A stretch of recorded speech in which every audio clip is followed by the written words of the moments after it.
हरियाणा में काफ़ी अंदर जाके एक गांव है। तो वहाँ पे क्या हुआ था, हम जब छोटे थे ना तो मामा के घर जाते थे छुट्टियों में।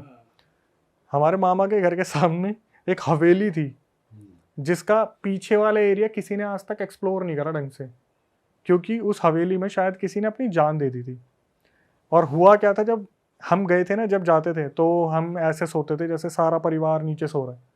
तो नानी थी, मामा जी थे, वो मूंगफली लेके आते थे और वो होती थी गज्जक होती थी। तो नानी जी से पूछते थे कि नानी जी कुछ बताओ, ऐसा वैसा इस गांव में कुछ है, तो वो मल्टीपल स्टोरीज सुनाते हैं। तो क्या हुआ, उस रात बहुत तगड़ी बारिश आई, कड़कड़ाने वाली बारिश आई। और बारिश के साथ क्या हुआ, जो पानी था ना वो धीरे धीरे कमरे में आने लगा। तो हमें बोल दिया गया कि तुम ऊपर वाले मामा जी के पास सो जाओ। भाई हम ना वहाँ पे जाने से बहुत डरते थे, और उसका रीज़न पता है क्या था? मामा जी के कमरे के सामने हवेली का जो कमरा था ना, वहां पर उस बंदे ने अपनी लटक के जान दी थी। और भाई उस आदमी को तो उतार लिया था, लेकिन उस फंदे को किसी ने नहीं उतारा। तो वो आज भी ना फंदा सामने सामने लटका हुआ दिखता है, और उस हवेली को उस तरफ से बंद कर दिया। अब हम चले गए ऊपर। ऊपर क्या हुआ, मैं और मेरा बड़ा भाई, बिजली कड़के हमारी नजर पड़े सामने, और फंदा दिखे हिलता हुआ, और मैं उसको देखूं, वो मेरे को देखे, और हम दोनों मम्मी को उठाए, मम्मी दे चाटे और साइड में लेटा दे। कि सिचुएशन ऐसी बनी हुई है, नीचे पानी भरा हुआ है, तुम ऊपर सोओगे नहीं तो। और भाई उनको कोई फर्क नहीं पड़ता, गांव वाले जो हैं। और हम दोनों जो शहर के हैं, वो उधर देखे जैसे बिजली कड़के। और भाई बिजली कड़कती भी बहुत तगड़ी, क्योंकि उस टाइम पर डेवलपमेंट इतनी थी नहीं, साफ सुनाई देती थी, और डायरेक्टली उधर नजर पड़ती सीधा फंदा। वो रात हमारी ऐसी गुजरी है ना। और वहां पर भाई पता है कैसे कैसे इंसिडेंट हुए हैं। जैसे जब छोटे थे, मामा के लड़के दिवाली सेलिब्रेट कर रहे हैं, हांडी उड़ के आई है सामने सामने, और किसी हवेली पर टकराई है। वहां पे एकदम से खुला है, वहां पे नाम गूंजने की आवाज आई है, जैसे किसी ने कोई काला टोटका छोड़ रखा है। हांडी उड़ती आपने भी सुनी होगी, काफी इंसिडेंट में आती है कि हांडी छोड़ रखी है नाम की। वो उनके सामने हुए हैं। कहीं पे एक जगह है जहां पर किसी बच्ची को करंट लगा है, वहां नहीं जाता कोई, वहां पर आज भी वो बच्ची बैठी हुई दिखती है लोगों को। वो तो भाई बड़ी गजब जगह है, मैं तो गया ही नहीं, कम से कम 6-7 साल हो गए मैं नहीं गया वहां पे। फांसी का फंदा वो है अभी भी वहां पे टंगा हुआ है वो, उसे किसी ने उतारा ही नहीं है। नेक्स्ट लेवल चल रही है इंडिया में चीजें। ये तो यार पुरानी चीजें हैं, वो पुरानी चीज अपनी जगह से नहीं हटेंगी, तो यही होगा। भाई और कौन सी स्टोरी है अपने पास? फोर्थ स्टोरी एक बताता हूँ मैं, ये रियल है, सामने से कंफर्म कर ली मैंने। ये मैं विजिट करके आया था वहाँ पे। अच्छा, कितने टाइम पहले की बात है? ये होगी 1-2 साल पहले की बात है। और मैंने यहाँ एक पॉडकास्ट में यहाँ पे बोली भी थी कि वो रील भी काफ़ी वायरल हुई थी, जहाँ पर डिस्चार्ज पिलाकर वशीकरण करा था हस्बैंड को। अभी रिसेंटली मैं उस लोकेशन पे गया था, तो वहाँ पर मेरे नून में रहते थे कोई। तो जब मेरे को इस बारे में बताया था कि उस फैमिली में ऐसा ऐसा हो रहा, तो उस फैमिली का पूरा मैंने जाना, किसी ने किसी से परमिशन ली कि मैं बता सकता हूँ। तो उन्होंने बोला लोकेशन वगैरह मत बताना, नाम वगैरह मत बताना, बाकी आप बता सकते हो। एक फैमिली थी, मम्मी पापा, 2 लड़कियां और उनका एक लड़का। लड़का सबसे बड़ा था, उससे फिर छोटी आती थी, फिर दूसरी छोटी आती थी, 2 लड़कियां थी।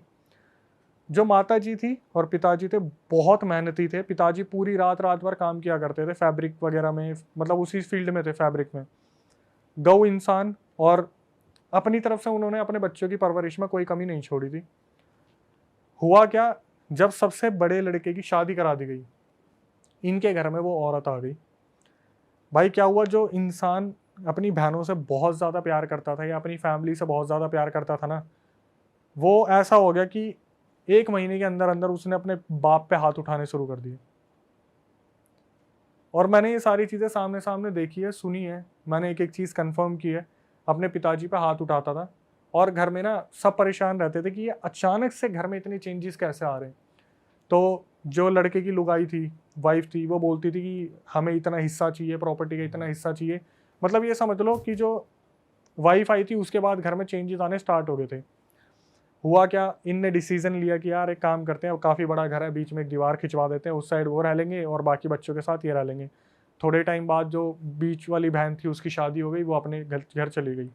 अब जो सबसे छोटी लड़की थी उसके साथ हादसे होने स्टार्ट हुए कि वो जो भाभी थी ना, इनके घर में आती थी कि हमारा ये सामान रह गया, तो वहाँ पे पता नहीं क्या राई के दाने फैला देती थी, कोई दाने वाने फैला देती थी। इनके घर में कभी कबूतर मरा मिलता था, कभी कोई जानवर मरा मरा मिलता था, और ये ऐसे थे कि अपने कमरे से बाहर नहीं निकलते थे। जो जितना गऊ इंसान होगा वो उतना ही कम बाहर निकलेगा। पिताजी थे वो एक टाइम पे आके बुजुर्ग हो गए, उन्होंने काम काज छोड़ दिया, उन्हें उस्ताद जी कहा जाता था, फैब्रिक में वो थे। तो धीरे धीरे क्या हुआ, इनकी जो मम्मी थी भाई, उनकी जो मम्मी थी ना, उनकी हालत बद से बदतर होने लगी। धीरे धीरे उनकी तबीयत ख़राब होनी स्टार्ट हुई।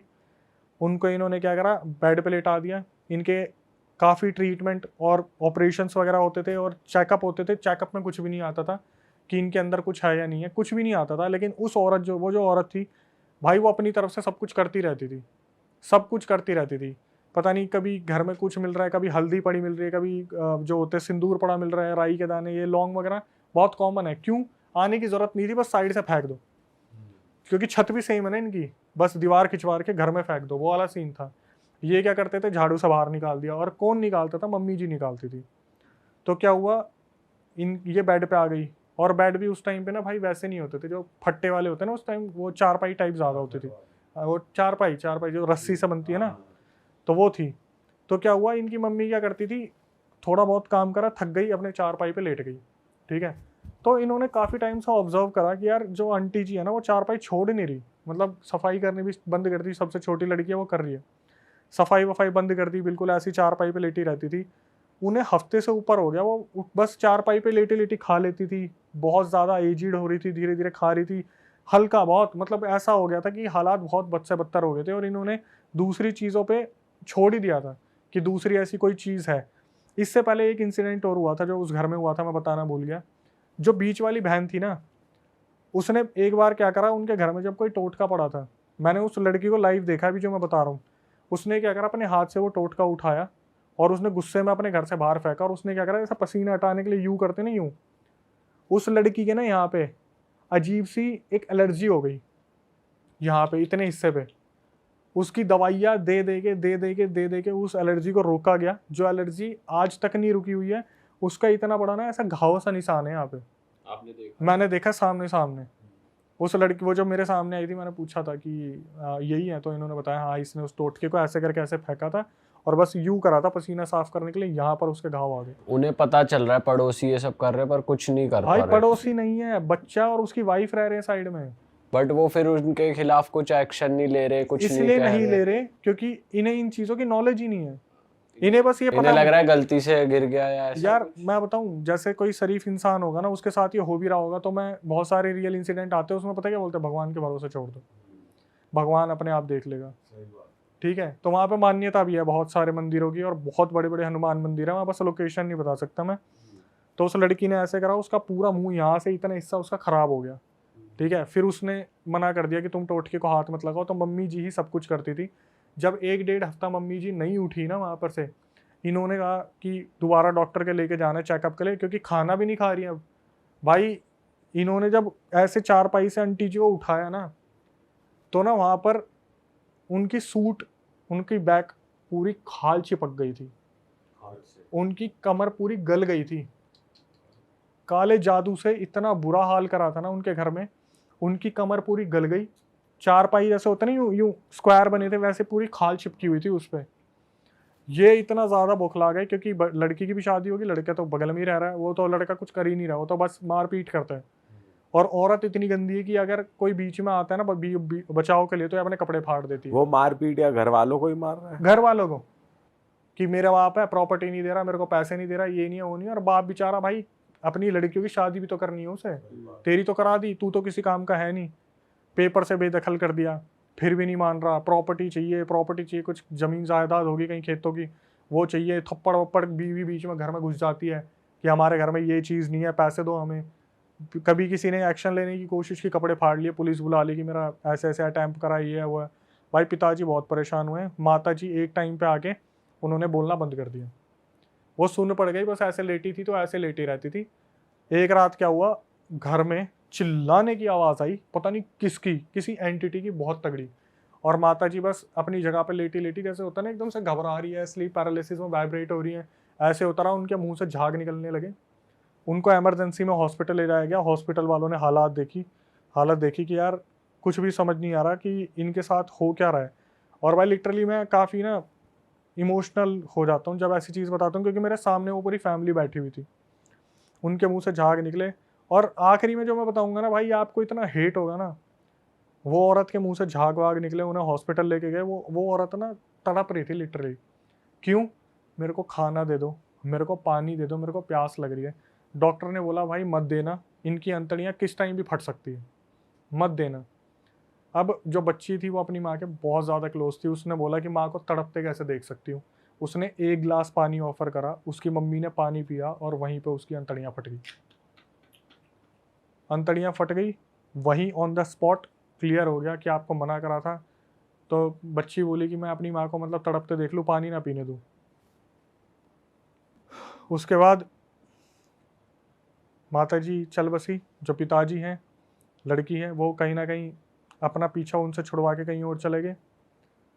वो जो औरत है ना, आज भी मैं देखता हूँ उस औरत को, माँ कसम इतनी ऐसी औरत है ना। पता है क्या बोली? कि मैं इस खानदान को ख़त्म करवा दूंगी, तो प्रॉपर्टी सारी इसके नाम आ जाएगी ना मेरे पति के, मैं सबको मरवा दूंगी। भाई आए दिन नंगी होके खड़ी हो जाती कहीं भी। हरियाणा पुलिस ने पता क्या बोला था जब कंप्लेंट करी थी? सारे जितने भी वहाँ वो थे पड़ोसी, वो बोले भाई साहब हमारे सामने आपके कपड़े फाड़ रही है, आप फिर भी कुछ नहीं कर रहे। हरियाणा पुलिस को बोले, हरियाणा पुलिस पता क्या बोली? कि मैडम एक बात बताओ, हमारे ऊपर ही कपड़े फाड़ के आरोप लगा दिया, हम क्या कर लेंगे? वो जो आदमी है ना, अभी भी है वो, जो इतना पिटा है पुलिस वालों से, इतना पिटाया सिर्फ झूठे केस में, और पुलिस वालों को पता है कि ये झूठे केस है, लेकिन फिर भी एक्शन ले रहे हैं, क्योंकि एक्शन लेना पड़ेगा, क्योंकि औरत ने कंप्लेंट डाली है कपड़े फाड़ के कि मेरे ऊपर कुछ हुआ है। पुलिस वालों की इस औरत से ना लिटरली फटती है, और वो इतने बड़े तांत्रिक से कनेक्टेड है, पता नहीं किससे कनेक्टेड है भाई। वो ना पहली बार मैंने ऐसा सुना था, वो फोटो से भी ब्लैक मैजिक करवा सकती है, फोटो से भी। इसलिए उसके बीच में कोई कुछ नहीं बोलते। बस अब इतना रह गया कि वो जो आदमी और उसकी बेटी है वो भागे भागे घूम रहे हैं इधर से उधर। प्रॉपर्टी भी नाम करवा दी, जब लड़का बेदखल करवा जो रखा था, लड़के का बाप है वो भगा भगा दौड़ रहा है अपने बच्चे से। बताओ क्या औलाद है। अब वो चाह क्या रहा है जब प्रॉपर्टी उसके नाम करवा दी? भाई और पैसा चाहिए। अबे वो अपनी बच्चियों को नहीं देगा क्या? हिस्से तो उनके भी बनते हैं, तुम सब कुछ ले लोगे और तुमने करा कुछ भी नहीं। सेवा के नाम पे तुमने लात मारी, केस लगा दिए।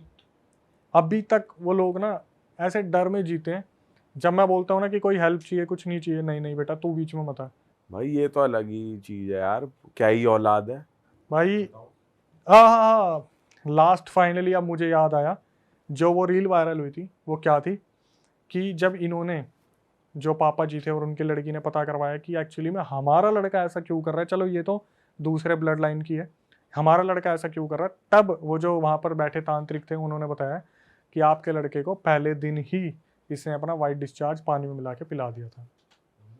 जो याद है फर्स्ट सेकंड पॉडकास्ट में मैंने बताया था, मैंने ऐसा काला जादू देखा जहाँ पे वाइट डिस्चार्ज पिला के अपने कंट्रोल में कर रखा है। उस लड़के को कुछ नहीं पता, उस लड़के को बस इतना पता है मेरी बीवी जो बोलेगी मुझे वो करना। उसने बोला ना अपने पापा को मार, वो उसके लिए पापा नहीं है। जैसे अभी हम शैतान वशीकरण की बात कर रहे थे ना, कि जो वो बोलता था मैडी माधवन, वही वो लड़की करती थी। टाइम लगा उस लड़के को, मैंने बोला ना 1 महीने बाद सब कुछ हुआ था। 1 महीने बाद वो औरत जो बोलती थी उसका पति वही करता था। और आज भी भाई मैं बता रहा हूँ, मैं गया था जब इनकी प्रॉपर्टी डिस्प्यूट हो रहा था, तहसील जो होती है जगह पे, मैं कह रहा हूँ वो औरत पता कैसी है, डमरू सी है वो। और आते ही पता क्या करेगी भाई, पूरी मर्द जात की ना फटती है उससे वहां पे, कि अगर वो चिल्लाना शुरू करेगी, वहां के जो वो होंगे ना सरपंच वगैरह भी, वो भी यूं ही बोल देंगे भाई इससे दूर रहो ज्यादा अच्छा है। ये एक ऐसी औरत है ना जो घर परिवार बर्बाद कर दे। उसने एक लड़की को ना, मैं बता रहा हूँ, एक लड़की पता नहीं कुछ कर दिया था, उसकी भी कुछ बच्ची थी उस औरत की, उस बच्ची से कोई छेड़छाड़ कर दी थी। भाई आप बिलीव नहीं करोगे उस लड़की के ऊपर क्या काला जादू करा उसने। ऐसा काला जादू करा, वो जो लड़की थी ना, उसने काली मुर्गी को पकड़ा, उसके ऊपर पैर रखा और बोलने लगी मैं इसको खाऊंगी। वो लड़की बोलने लगी मैं इसको खाऊंगी। और वो पता किस मोहल्ले में थी? जहां पर मुर्गियों को पूजा जाता है, उनको अपने पास पाला जाता है। वो पूरा मोहल्ला उस लड़की को मारने के लिए आ गया था। बाद में पता चला इस लड़की के ऊपर कुछ कर रखा है जिसकी वजह से ये हरकत कर रही है। नेक्स्ट लेवल चीजें हो रही है यार, क्या हो रहा है इंडिया में। मैं बोलता रहा हूँ कि मैं बस बता नहीं सकता, कुछ आइडेंटिटी नहीं खोल सकता कि लोग वहां पहुंच जाएंगे, लेकिन आज भी वो परिवार परेशान है। धमकियों भरे फोन आ जाते हैं, कहीं से भी नंबर निकाल लेंगे, धमकी भरी चीजें होती रहती है सब। और ये भी भाई असली में ही होता है जो इशारों पे चल रहा है आदमी। ये तो आपने बहुत बार सुना होगा, कितने मॉम डैड बोलते नहीं है ये हमारा लड़का तो अब हमारे हाथ में रहा ही नहीं है, तो पता नहीं किसके बोलने पे चल रहा है। वही वाला सीन है। जब सोचो यार बगल वाले घर में है और अपना ही बच्चा कैसे अलाउ करेगा तुम मेरी बहनों के ऊपर तंत्र कर दो, जिसने अपनी बहन और अपने माँ बाप के साथ इतना अच्छा टाइम बिताया, उसकी मम्मी उसके सामने चली गई यार, वो बंदा हॉस्पिटल में देखने भी नहीं आया, कमर गल गई पूरी की पूरी। जब ये हुआ था कमर गलने वाला, तो ये लोग गए थे कि ऐसे ऐसे हमारे घर में ये सब कुछ हो रहा है, तो जो पंडित थे उन्होंने बोला सुंदरकांड का पाठ चलाओ सब ठीक हो जाएगा। इन्होंने सुंदरकांड का पाठ चलाया, कुछ टाइम तक सब चीज़ें ठीक रही, आंटी जी थोड़ा उठती थी, बात भी करती थी, इन्हें लगा सब कुछ ठीक हो गया, इन्होंने सुंदरकांड का पाठ बंद कर दिया।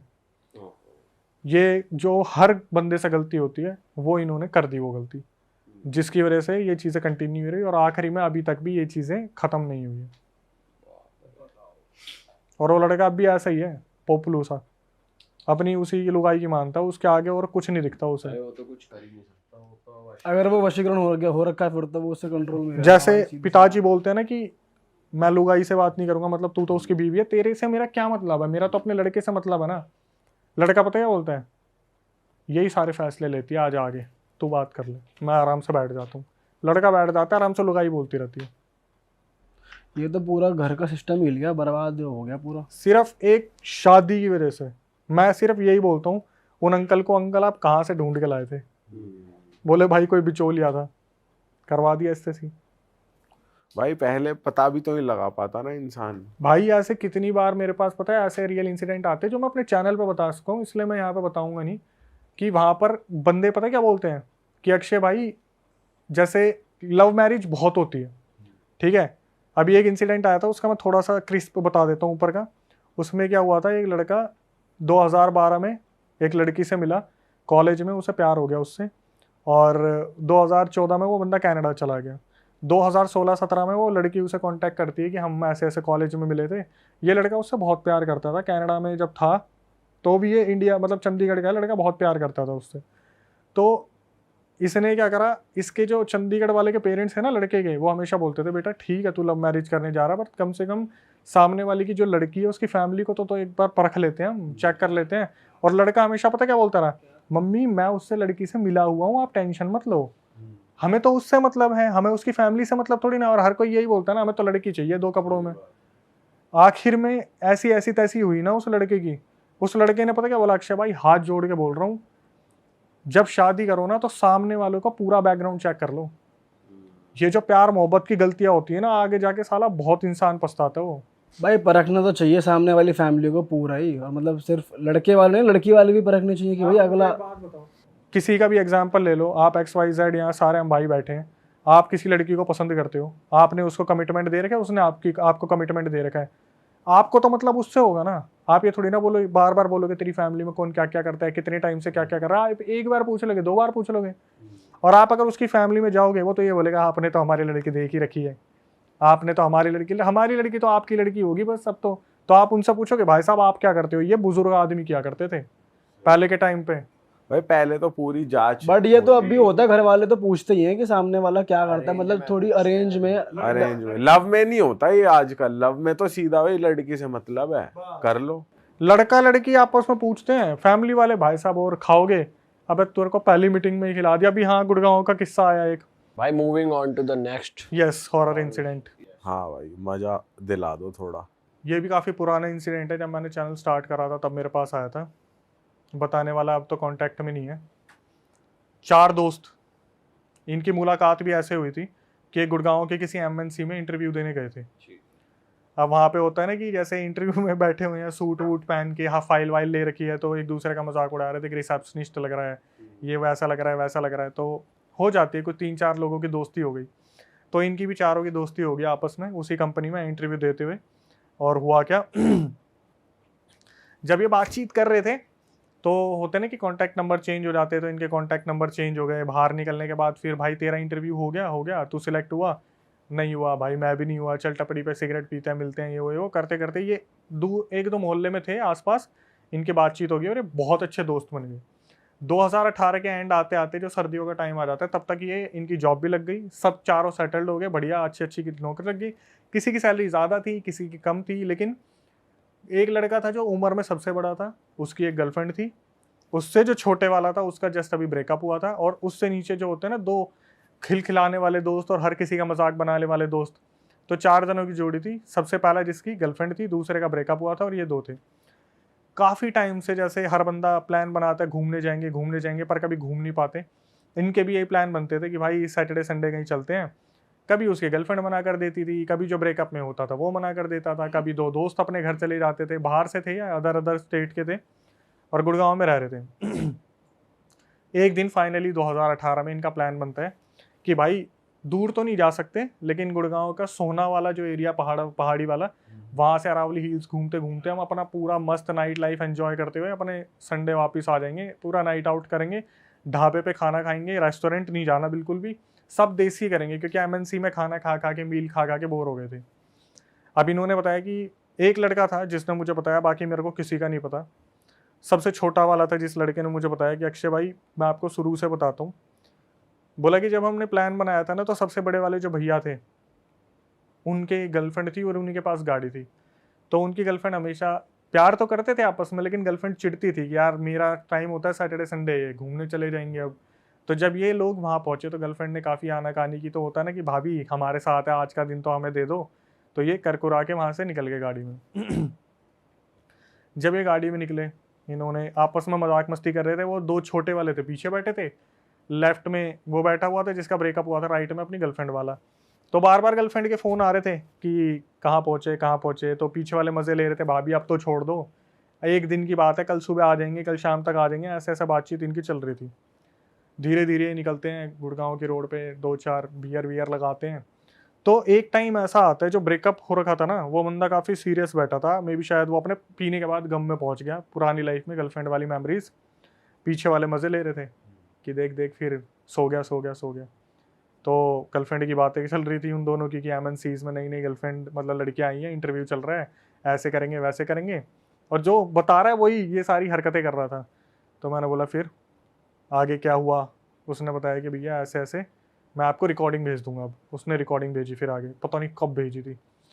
उसने बताया कि अक्षय भैया हमारा प्लान बना और हम सब गुड़गांव सोना की तरफ निकल गए, तो इनकी आपस में कुछ बहसाबासी हुई थी कि ये लड़की की बात कर रहे थे। तो आगे ब्रेकअप वाला बंदा बोला, सालो तुम्हारा कटेगा ना उस दिन, तुम्हारे समझ में आएगा, ये सब कुछ नहीं होता, इसका भी कटेगा, जिसकी गर्लफ्रेंड है ना इसका भी कटेगा। आपस में मजाक मस्ती कर रहे थे। तो जो ये आपस में मजाक मस्ती कर रहे थे, गाड़ी वाला गाड़ी चला रहा था, जो लेफ्ट हैंड साइड में बैठा था ना बंदा, जो सीरियस था, जिसका ब्रेकअप हुआ था, वो इस चीज़ को ऑब्जर्व करते हैं कि पिछले 1-1.5 घंटे से ना ही कोई टपड़ी आई है चाय वाली, ना कोई ढाबा है, ना ही कोई रेस्टोरेंट आया है, बस गाड़ी चले जा रही है, सुनसान रोड है। बिल्कुल। वो रास्ता भी ऐसा ही है भाई, वो गुड़गांव का ऐसे एरिया, पहाड़ी चढ़ गया आप, नीचे बस खाई खाई सा दिख रहा है। तो उसने ऑब्जर्व करा कि काफी टाइम हो गया, कुछ भी नहीं आ रहा, लेफ्ट साइड में कुछ नहीं है, मतलब कोई दुकान वुकान कुछ भी नहीं। तो हाँ, तो इसने फार्म हाउस है सारे एक तरीके से, एक लाइन से ये इनके आगे पीछे कुछ नहीं था, जैसे ये टाइम लूप में फंस गए थे और एक ही रोड पर घूमे जा रहे थे। अच्छा। तो इसने ब्रेकअप वाले ने, जिसका हुआ था, उसने अपने उसको बोला, गर्लफ्रेंड वाले को, कि मयंक नाम था उसका, कि मयंक भाई आपने काफ़ी टाइम से ऑब्जर्व करा है कि हम ना, क्योंकि यही देख रहा था, बाकी मस्ती चल रही है, उसमें एक पीछे बैठा था, उसको अस्थमा था, तो वो अपने फुसफुस मार रहा था टाइम टू टाइम। इसने बोला कि आपने काफ़ी टाइम से ऑब्जर्व करा कि कोई भी चीज़ आ नहीं रही, जबकि हमारा प्लान था कि रात को हम ढाबे पे खाना खाएंगे, काफ़ी टाइम हो भी गया, हमने ड्रिंक भी कर रखी, लेकिन कोई ढाबा वाबा नहीं आ रहा। तो मयंक ने इस चीज़ को ऑब्जर्व करा।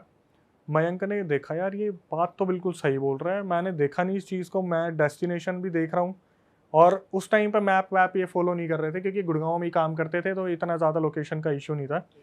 इन्होंने बताया क्या हुआ, धीरे धीरे ना इनका पेट्रोल ख़त्म होना स्टार्ट हुआ, क्योंकि लिमिटेड था, इन्होंने सोचा था कहीं भरवा लेंगे। धीरे धीरे गाड़ी चलती एक टाइम पे ऐसा आया, इनका पेट्रोल, बैटरी, गाड़ी सब बुझ गई। वो जाके गाड़ी रुकी सीधा एक पेड़ के नीचे, ठीक है, काफ़ी बड़ा पेड़ था। और हुआ क्या, जो मयंक था वो सबसे बड़ा था, रिस्पॉन्सिबिलिटी भी उसी की थी।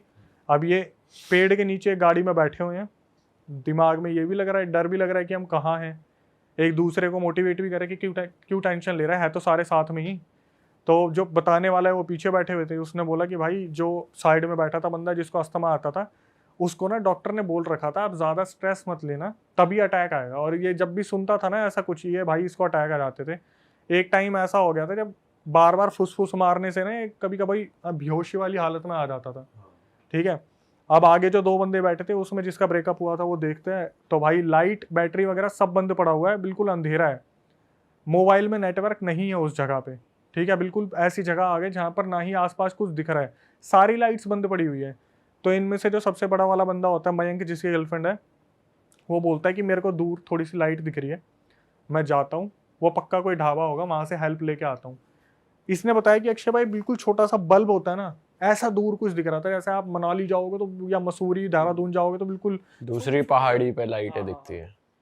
तो जो मयंक था सबसे बड़ा, वो बोलता है देखो हो तुम सबसे छोटे, और अगर यहाँ पे कुछ भी होगा तो मेरे ऊपर ही नाम आएगा। बोला कि मैं जाता हूँ, कोई दिक्कत नहीं है, तुम लोग अंदर लॉक करके बैठो, मैं जब आऊँगा ना तो गेट ऐसे मत खोलना, टक टक मैं 3 बार गेट बजाऊंगा, 3 बार जब गेट बजाऊंगा तुम समझ जाना मैं आ गया। अगर कोई लूटने वाला भी होगा वो नहीं जानता कि हमारी अंदर ये बात हुई है 3 बार गेट बजाने वाली। ठीक है, ये उतरा और ये इन्हीं के सामने जाता जाता अंधेरे में गायब हो गया। इसके बाद क्या हुआ, ये जब गाड़ी में बैठे हुए थे वो बेचारा वो अस्थमा वाला बहुत ज़्यादा परेशान हो गया, क्योंकि शीशे खुल नहीं रहे थे, गाड़ी बंद पड़ी थी और बहुत ज़्यादा ऐसा माहौल हो गया, गर्मी हो रही है, ओवर हीट हो रही है, बाहर ठंड है लेकिन अंदर बिल्कुल, क्योंकि ऑक्सीजन ऐसा हो जाता है ना 1-2 घंटे में घुटन सी हो जाती है। बहुत ज़्यादा हो जाती है भाई, शीशे खोल नहीं सकते, डर लग रहा है पूरी तरीके से। तो क्या हुआ, इसने बताया जिसको अस्थमा, जो साइड में बैठा था भाई, उसको लगातार अस्थमा अटैक आ रहे थे और हम बहुत ज़्यादा डर रहे थे कि गाड़ी में यार प्लीज इसको कुछ ना हो आसपास जाए। कोई गाड़ी भी नहीं निकल रही थी उस रोड पे। पूरा साइलेंट, साले ऐसी कौन सी रोड पे पहुंच रोड गए? पे नहीं भाई, एक सिचुएशन में स्टक हो गए थे। अच्छा। और ये केसेस मेरे पास बहुत आते हैं जहाँ पर बताते बंदी कि हम बाइक से जा रहे थे और एक ही गाँव में फंस गए हम। तो इन्होंने बताया कि वो गया और उसके बाद उसका आधे घंटे तक कोई अता पता नहीं है, और ये बिल्कुल गाड़ी में घुट रहे हैं, कोई इनको ऐसा नहीं लग रहा कि बाहर जाने की संभावना नज़र आ रही है, बहुत ज़्यादा अंदर फॉग मतलब होता है ना, वो पूरा शीशा कवर हो जाता है अंदर की भाप से, ऐसा हो गया, समझ में नहीं आ रहा कुछ भी। तो जो दूसरा वाला बंदा था आगे बैठा था जिसका ब्रेकअप हुआ था, वो बोला कि एक काम करता हूँ, मैं भी निकल के जाता हूँ, आसपास देखता हूँ, मयंक आगे गया है, मैं पीछे जाके देखता हूँ, शायद पीछे कुछ हेल्प मिल जाए।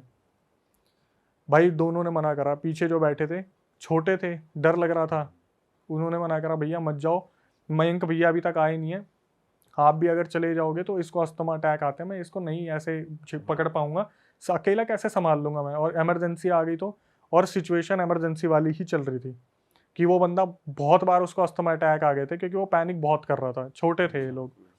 तो इसने बताया कि अक्षय भाई हमने खूब मना करा, वो बंदा नहीं माना, और उतर के वो जो ब्रेकअप वाला बंदा था, उसका नाम पता नहीं अमन था क्या था, वो भी चला गया, वो पीछे की साइड गया। धीरे धीरे कुछ टाइम निकला और वहाँ पर बोलते हैं ना कि अंधेरा और भी घना होता चला गया, कोई भी कहीं से हेल्प नहीं मिल रही, और बंदा बेहोश हो गया, जो अस्थमा वाला था बिल्कुल बेहोश हो गया। बड़ी मुश्किल से इसे जगाया, होश में आ होश में आ, बहुत, अगर तू ऐसे ही रहा इतना पैनिक मत कर, हम है तो हाईवे पे ही, आ जाएंगे भैया, एक आगे गए हैं एक पीछे गए हैं, किसी को तो कोई ना कोई मिलेगा। इतने में क्या हुआ, इनके राइट हैंड साइड में ना आवाज़ आती है ठक ठक ठक। तो जो बंदा बता रहा वो गाड़ी का गेट खोलने जा रहा था, तो दूसरा बंदा बोलता है रुक जा, 3 बार बोला था, चौथी बार ठक, 5वीं बार ठक, 6, 7, 8, 9, 10, कंटिन्यूसली वहाँ पे कट कट कट कट होते रहे। ये रुक गए उस टाइम पे कि गेट मत खोलियो, ये भैया नहीं है, पक्का कोई लुटेरा है, कुछ ना कुछ है, गेट मत खोलियो। इन्होंने फ्लैश मार के देखा, जो फ़ोन में था कोई नहीं दिख रहा था इन्हें, गुप अंधेरा था, ये चुपचाप वहाँ बैठ गए, और वो बंदा ऑलरेडी पैनिक था, वो बंदा बेहोश हो गया। ये बंदा बैठा हुआ था, ऑक्सीजन बहुत कम हो रही थी, इसने खूब हाथ पैर मारने की कोशिश की, आगे जाके शीशा साफ कराना, आगे दिख रहा था ना पीछे दिख रहा था। इसे बस इतना याद है अक्षय भाई, कहीं ना कहीं मेरा दम घुट गया मैंने आँख बंद करी और शायद ये नींद लग गई इसको। सुबह अचानक से इसकी जब आँख खुली तो देखा कि सवेरा हो गया, सामने पीसीआर वगैरह खड़ी थी, पुलिस वाले आ रखे थे, जैसे या तो यहाँ पे बहुत बड़ा क्राइम सीन हो रखा है या फिर गांव वालों ने बता दिया। 2-3 गांव वाले खड़े थे जो ढाबे वाबे वाले थे, बनियान में कुछ लड़के थे, कुछ अंकल शर्ट में थे चप्पल पहन के, सामने पीसीआर खड़ी थी, और जितने भी पुलिस वाले थे वो इनको बुला के ले जा रहे थे। कि चलो हमारे साथ, इन दोनों को, जिसको अस्थमा आ रहा था और जो बताने वाला है। तो जब इसको उतारा तो इन दोनों को बोला कि आपको पीछे मुड़ के नहीं देखना, आप सीधा पीसीआर में बैठो और सीधा यहाँ से आपको थाने लेके जाएंगे। इन्होंने बहुत पूछने की कोशिश की कि कल रात कहाँ थे, हमें यहाँ पर किसी ने भी नहीं बचाया, हम कल रात से हैं। भाई दोनों बंदों ने मतलब अपना अपना बताया कि इन दोनों ने क्या देखा। जिसको अस्थमा अटैक आता था उसके दिमाग में ये चल रहा था पीछे क्यों नहीं देखने दे रहे। और जिस बंदे ने बताया उसने बताया कि अक्षय भाई वहाँ पर ना एक कागज़, एक पेपर हमारे आगे वाले टायर के नीचे पड़ा हुआ था, जैसे किसी ने दबा रखा है उसको। तो जो बताने वाला था उसने उस कागज़ को उठाया पुलिस वालों की नज़रों से बचते हुए कि पुलिस वालों ने अभी तक इसे देखा नहीं है। और जिसको अस्थमा अटैक आता था उसने पीछे मुड़ के देखा, तो अस्थमा अटैक वाले ने जब पीछे मुड़ के देखा उसने देखा कि वहाँ पर जो पेड़ था, जो सबसे पहले मयंक भैया गाड़ी से उतरे थे, उनकी गर्दन बंधी हुई थी एक रस्सी से, और वो गाड़ी से टक टक टक टक इस तरीके से बज रही थी, सिर्फ गर्दन। आगे गए पीसीआर के पास, उस बंदे ने कागज पर देखा जहाँ पे लिखा हुआ था आज तुम लोग बच गए, तुमसे दोबारा मुलाकात होगी। कहीं ना कहीं ये कुछ टोटका इनकी गाड़ी के नीचे आ गया था, जिसकी वजह से ये उसी टाइम उस लूप में फंस गए थे। और ये मान लो कि ये अभी भी कंटिन्यू है, कि जैसे जिसने बताया है ना वो बोलते हैं कि अक्षय भैया वहाँ से हम आ गए, थाने में सारी स्टेटमेंट ले ली और ये दिखाया कि लूट की कुछ हुआ था, लूट का कुछ हुआ था। वो जो दूसरा बंदा था ब्रेकअप वाला वो आज तक नहीं मिला, 2000 जो पीछे गया था 2018 से 2024 आ गया। इस बंदे ने मेरे को 1-2 साल तक तो फॉलोअप किया कि अक्षय भैया मेरे साथ ऐसा हो रहा है, मेरे साथ ऐसा हो रहा है। एट द एंड 2020 में ये भी गायब हो गया। जो बंदा आपको बता रहा था वो भी गायब हो गया। तो पूरी मिस्ट्री खुली नहीं, किसने करा, किसने क्या करा, कुछ कैसे नहीं पता। हुआ। बस ये कि गाड़ी कहीं चढ़ गई थी, टोटके पे। टोटके पे चढ़ गई थी, जिसकी वजह से उनके ऊपर वो आ गया, हावी हो गया। और पूरा का पूरा और जो उसको गर्दन दिखी है वो सही में लटकी हुई वो थी। मयंक की थी। तो वो न्यूज में आया प्रॉपर कि एक बंदा मर गया भाई है, आया लूट भी पाट होगा के तो मेरे को चक्कर कोई आइडिया नहीं है, क्योंकि ऐसी चीज़ों को ना बहुत इजीली दबा दिया जाता है जिनका कोई रीज़न नहीं मिलता। आज तो वैसे भी आप न्यूज़ में देखोगे, न्यूज़ आती कहाँ है, सिर्फ सोशल मीडिया के बारे में ही बताते हैं, बिग बॉस में क्या चल रहा है और ये क्या चल रहा है। हाँ सही बात है भाई। लेकिन मेरे को जो सबसे अजीब लगा वो यही लगा भाई, ये पहली ऐसी थी जिसमें मिस्ट्री खुली नहीं, वरना हमेशा कोई ना कोई मिस्ट्री खुल जाती कि करने वाला कौन था। और एट द एंड जिस बंदे ने मेरा फॉलोअप लिया वो भी आखिरी में आके गायब हो गया कि कहाँ हुआ क्या नहीं हुआ। जबकि ये मान लो मैं ये चाह रहा था कि पता तो चले आगे हुआ क्या, या जिसके साथ हुआ है वो तो बताए कि आगे हुआ क्या, लेकिन एट द एंड और कुछ आज नहीं तक बात नहीं हुई उस बंदे से। अब नहीं है, वो कांटेक्ट में है ही नहीं। उस टाइम एक्चुअली मैं अपने चैनल पर काम नहीं कर रहा था ना, वो यूँ लगा लो कि जो मैंने पुरानी वीडियोस डाली हुई थी 2016-17 में वो उसने देखी, उसने बताने की कोशिश की, शायद वो मेरे साथ जाना चाहता था, अपने दोस्तों के बारे में जानने के लिए लोकेशन एक्सप्लोर करना चाहता था, लेकिन 2020 के बाद वो कोई कॉन्टैक्ट में नहीं है। मेरे हिसाब से जो वो पन्ने में लिखा हुआ था कि आज तुम बच गए, आगे तुमसे मुलाकात होगी, तो मेरे हिसाब से वो मुलाकात हो गई उसकी। भाई क्या लगता है वैसे आपको, क्या आत्मा का ही हाथ है, किसी इंसान का हाथ है, क्या हाथ? भाई इंसान का तो बिल्कुल नहीं है, इंसान का बिल्कुल नहीं है। आपने सोना के बारे में अगर सुना हो, पहले तो पहाड़ी हिस्सा है तो वहाँ पर ये चीज़ें होती है। हाँ, अरावली हिल्स में होती हैं ये चीज़ें, काफ़ी होती है, क्योंकि वहाँ पर वहाँ क्या पे हुआ था? टोट के छोड़ के जाते हैं लोग। भाई टोटका मेरे हिसाब से ना, उनको टोटका ना गुड़गांव में ही टच हो गया कहीं। मेरा मानना है कि पहाड़ में टोटका नहीं है, गुड़गांव में टच हो गया। लूप में तो ये फंस गए थे पहले ही, क्योंकि मैंने भी उससे पूछा था कि क्या लग रहा है, क्या हुआ होगा, तो उसने ये बोला कि भैया कहीं ना कहीं हमें गुड़गांव में ऐसा लगा था हमारी गाड़ी के नीचे कुछ तो आया है। वो शायद कोई बिल्ली थी क्या था, लेकिन इन्होंने ध्यान नहीं दिया, लेकिन कुछ ना कुछ आया था और वो टोटका ही था। अब इसको देखो, मैं बढ़ावा नहीं दूंगा कि हो सकता है ब्लैक मैजिक ही हो सकता है कोई क्रिमिनल भी हो, लेकिन जिस तरीके से चीज़ें देखी जा रही है, जब कोई चीज़ नहीं सॉल्व होती तो उसको क्राइम पे डाल देते हैं। सही बात है। वैसे देखा जाए तो कह भी सकते हैं इंसान ने किया है, क्योंकि भाई बिल्कुल, मैं ये तो बोल रहा हूँ कि मैं इसे पूरी तरीके से ये नहीं बोलूंगा ये ब्लैक मैजिक था, ऐसा था वैसा था, लेकिन जो पूरा सिनेरियो सुनने को मिल रहा है कि ये टाइम लूप में फंस गए और टोटका क्रॉस हो गया या कुछ ऐसा हो गया जहाँ पर ये फंस गए, तो वहाँ से हम एक ब्लैक मैजिक या फिर कुछ ना कुछ ऐसा एंटिटी का देख सकते हैं। लेकिन एट द एंड इसकी मिस्ट्री सॉल्व नहीं हुई। भाई ये पहली बार सुना है टाइम लूप में फंसने का मैंने सीन। तो बहुत बार सुना है, बहुत सारे ऐसे लोग हैं जैसे मतलब वो सेम जगह से बार बार जा रहे हैं या फिर सेम रोड पे बार बार जा स्टक रहे हो जाएंगे उस पोजीशन में। जैसे कि कुछ वो नहीं आ रहा कुछ। मैं बताता हूँ, स्टेशन पे नहीं पहुंच रहे। आपने शायद काफ़ी ऐसे ना सुनी भी होंगी चीज़ें कि भाई मैं उस लोकेशन पे गया और मैं उस लोकेशन जैसे कुलधारा, कि हम कुलधारा विलेज में ही घूमते रह गए, हम निकल ही नहीं पा रहे। आप कभी भानगढ़ के बारे में नहीं सुनोगे लेकिन कुलधारा के बारे में सुनोगे। और भाई जितने भी बड़े बड़े इन्वेस्टिगेटर है ना वो कुलधारा में कुछ ना कुछ बता देते हैं। मैंने बार बार ये चीज़ कंफर्म की है कि भाई आप भानगढ़ में ज़्यादा मानते हो, कुलधारा बोलते हैं भाई कुलधारा। कुलधारा एक ऐसी जगह है जहाँ पर लोग कहाँ चले गए आज तक किसी को नहीं पता, रातों रात। और बोलते हैं वहाँ पर टाइम लूप इसी हिसाब से काम करता है। आपके यहाँ पे भी तो बंदे आए थे, वो बंदा बता रहा था कि मैं तो मानता नहीं था फिर भी उसके साथ चीज़ें हो गई थी। फिर एक रीसेंट स्टोरी आई जिनका नाम अंकिता है। उन्होंने बताया, कम से कम आधे पौने घंटे की रिकॉर्डिंग थी। पहले मैंने सुनी फिर बात करी कि मैं लड़की में कितनी हिम्मत है। उन्होंने बताया कि बेसिकली वो बिहार से है और रह रहा उनका परिवार जम्मू के अंदर है। तो उन्होंने बताया कि पूरी परवरिश उनकी जम्मू में हुई है। उनकी फैमिली में उनके पापा है, भाई है, वो हैं और मम्मी है। तो काफ़ी टाइम तक बिल्कुल सही था, बिल्कुल सही चल रहा था। तो वो जो थे उनकी अंकिता जो थी उसकी सगाई पक्की हो गई। और इसी चक्कर में जो है उसके पापा को अंकिता के जो पापा थे उन्होंने बोला कि थोड़ा सा जम्मू में काम वगैरह है, एक काम करो तुम और मम्मी आप लोग पहुँचो बिहार, हम सगाई से 2 दिन पहले आ जाएंगे। वहाँ पे रिलेटिव थे बिहार में, उनकी कोई कज़न थी, फिर उनके हस्बैंड भी थे, जीजा वगैरह। तो अंकिता वहाँ पे पहुँच गई बिहार। और क्या हुआ, पहली ही रात थी जब वो वहाँ पे पहुँचे थे तो उनके जीजू वगैरह भी आ गए।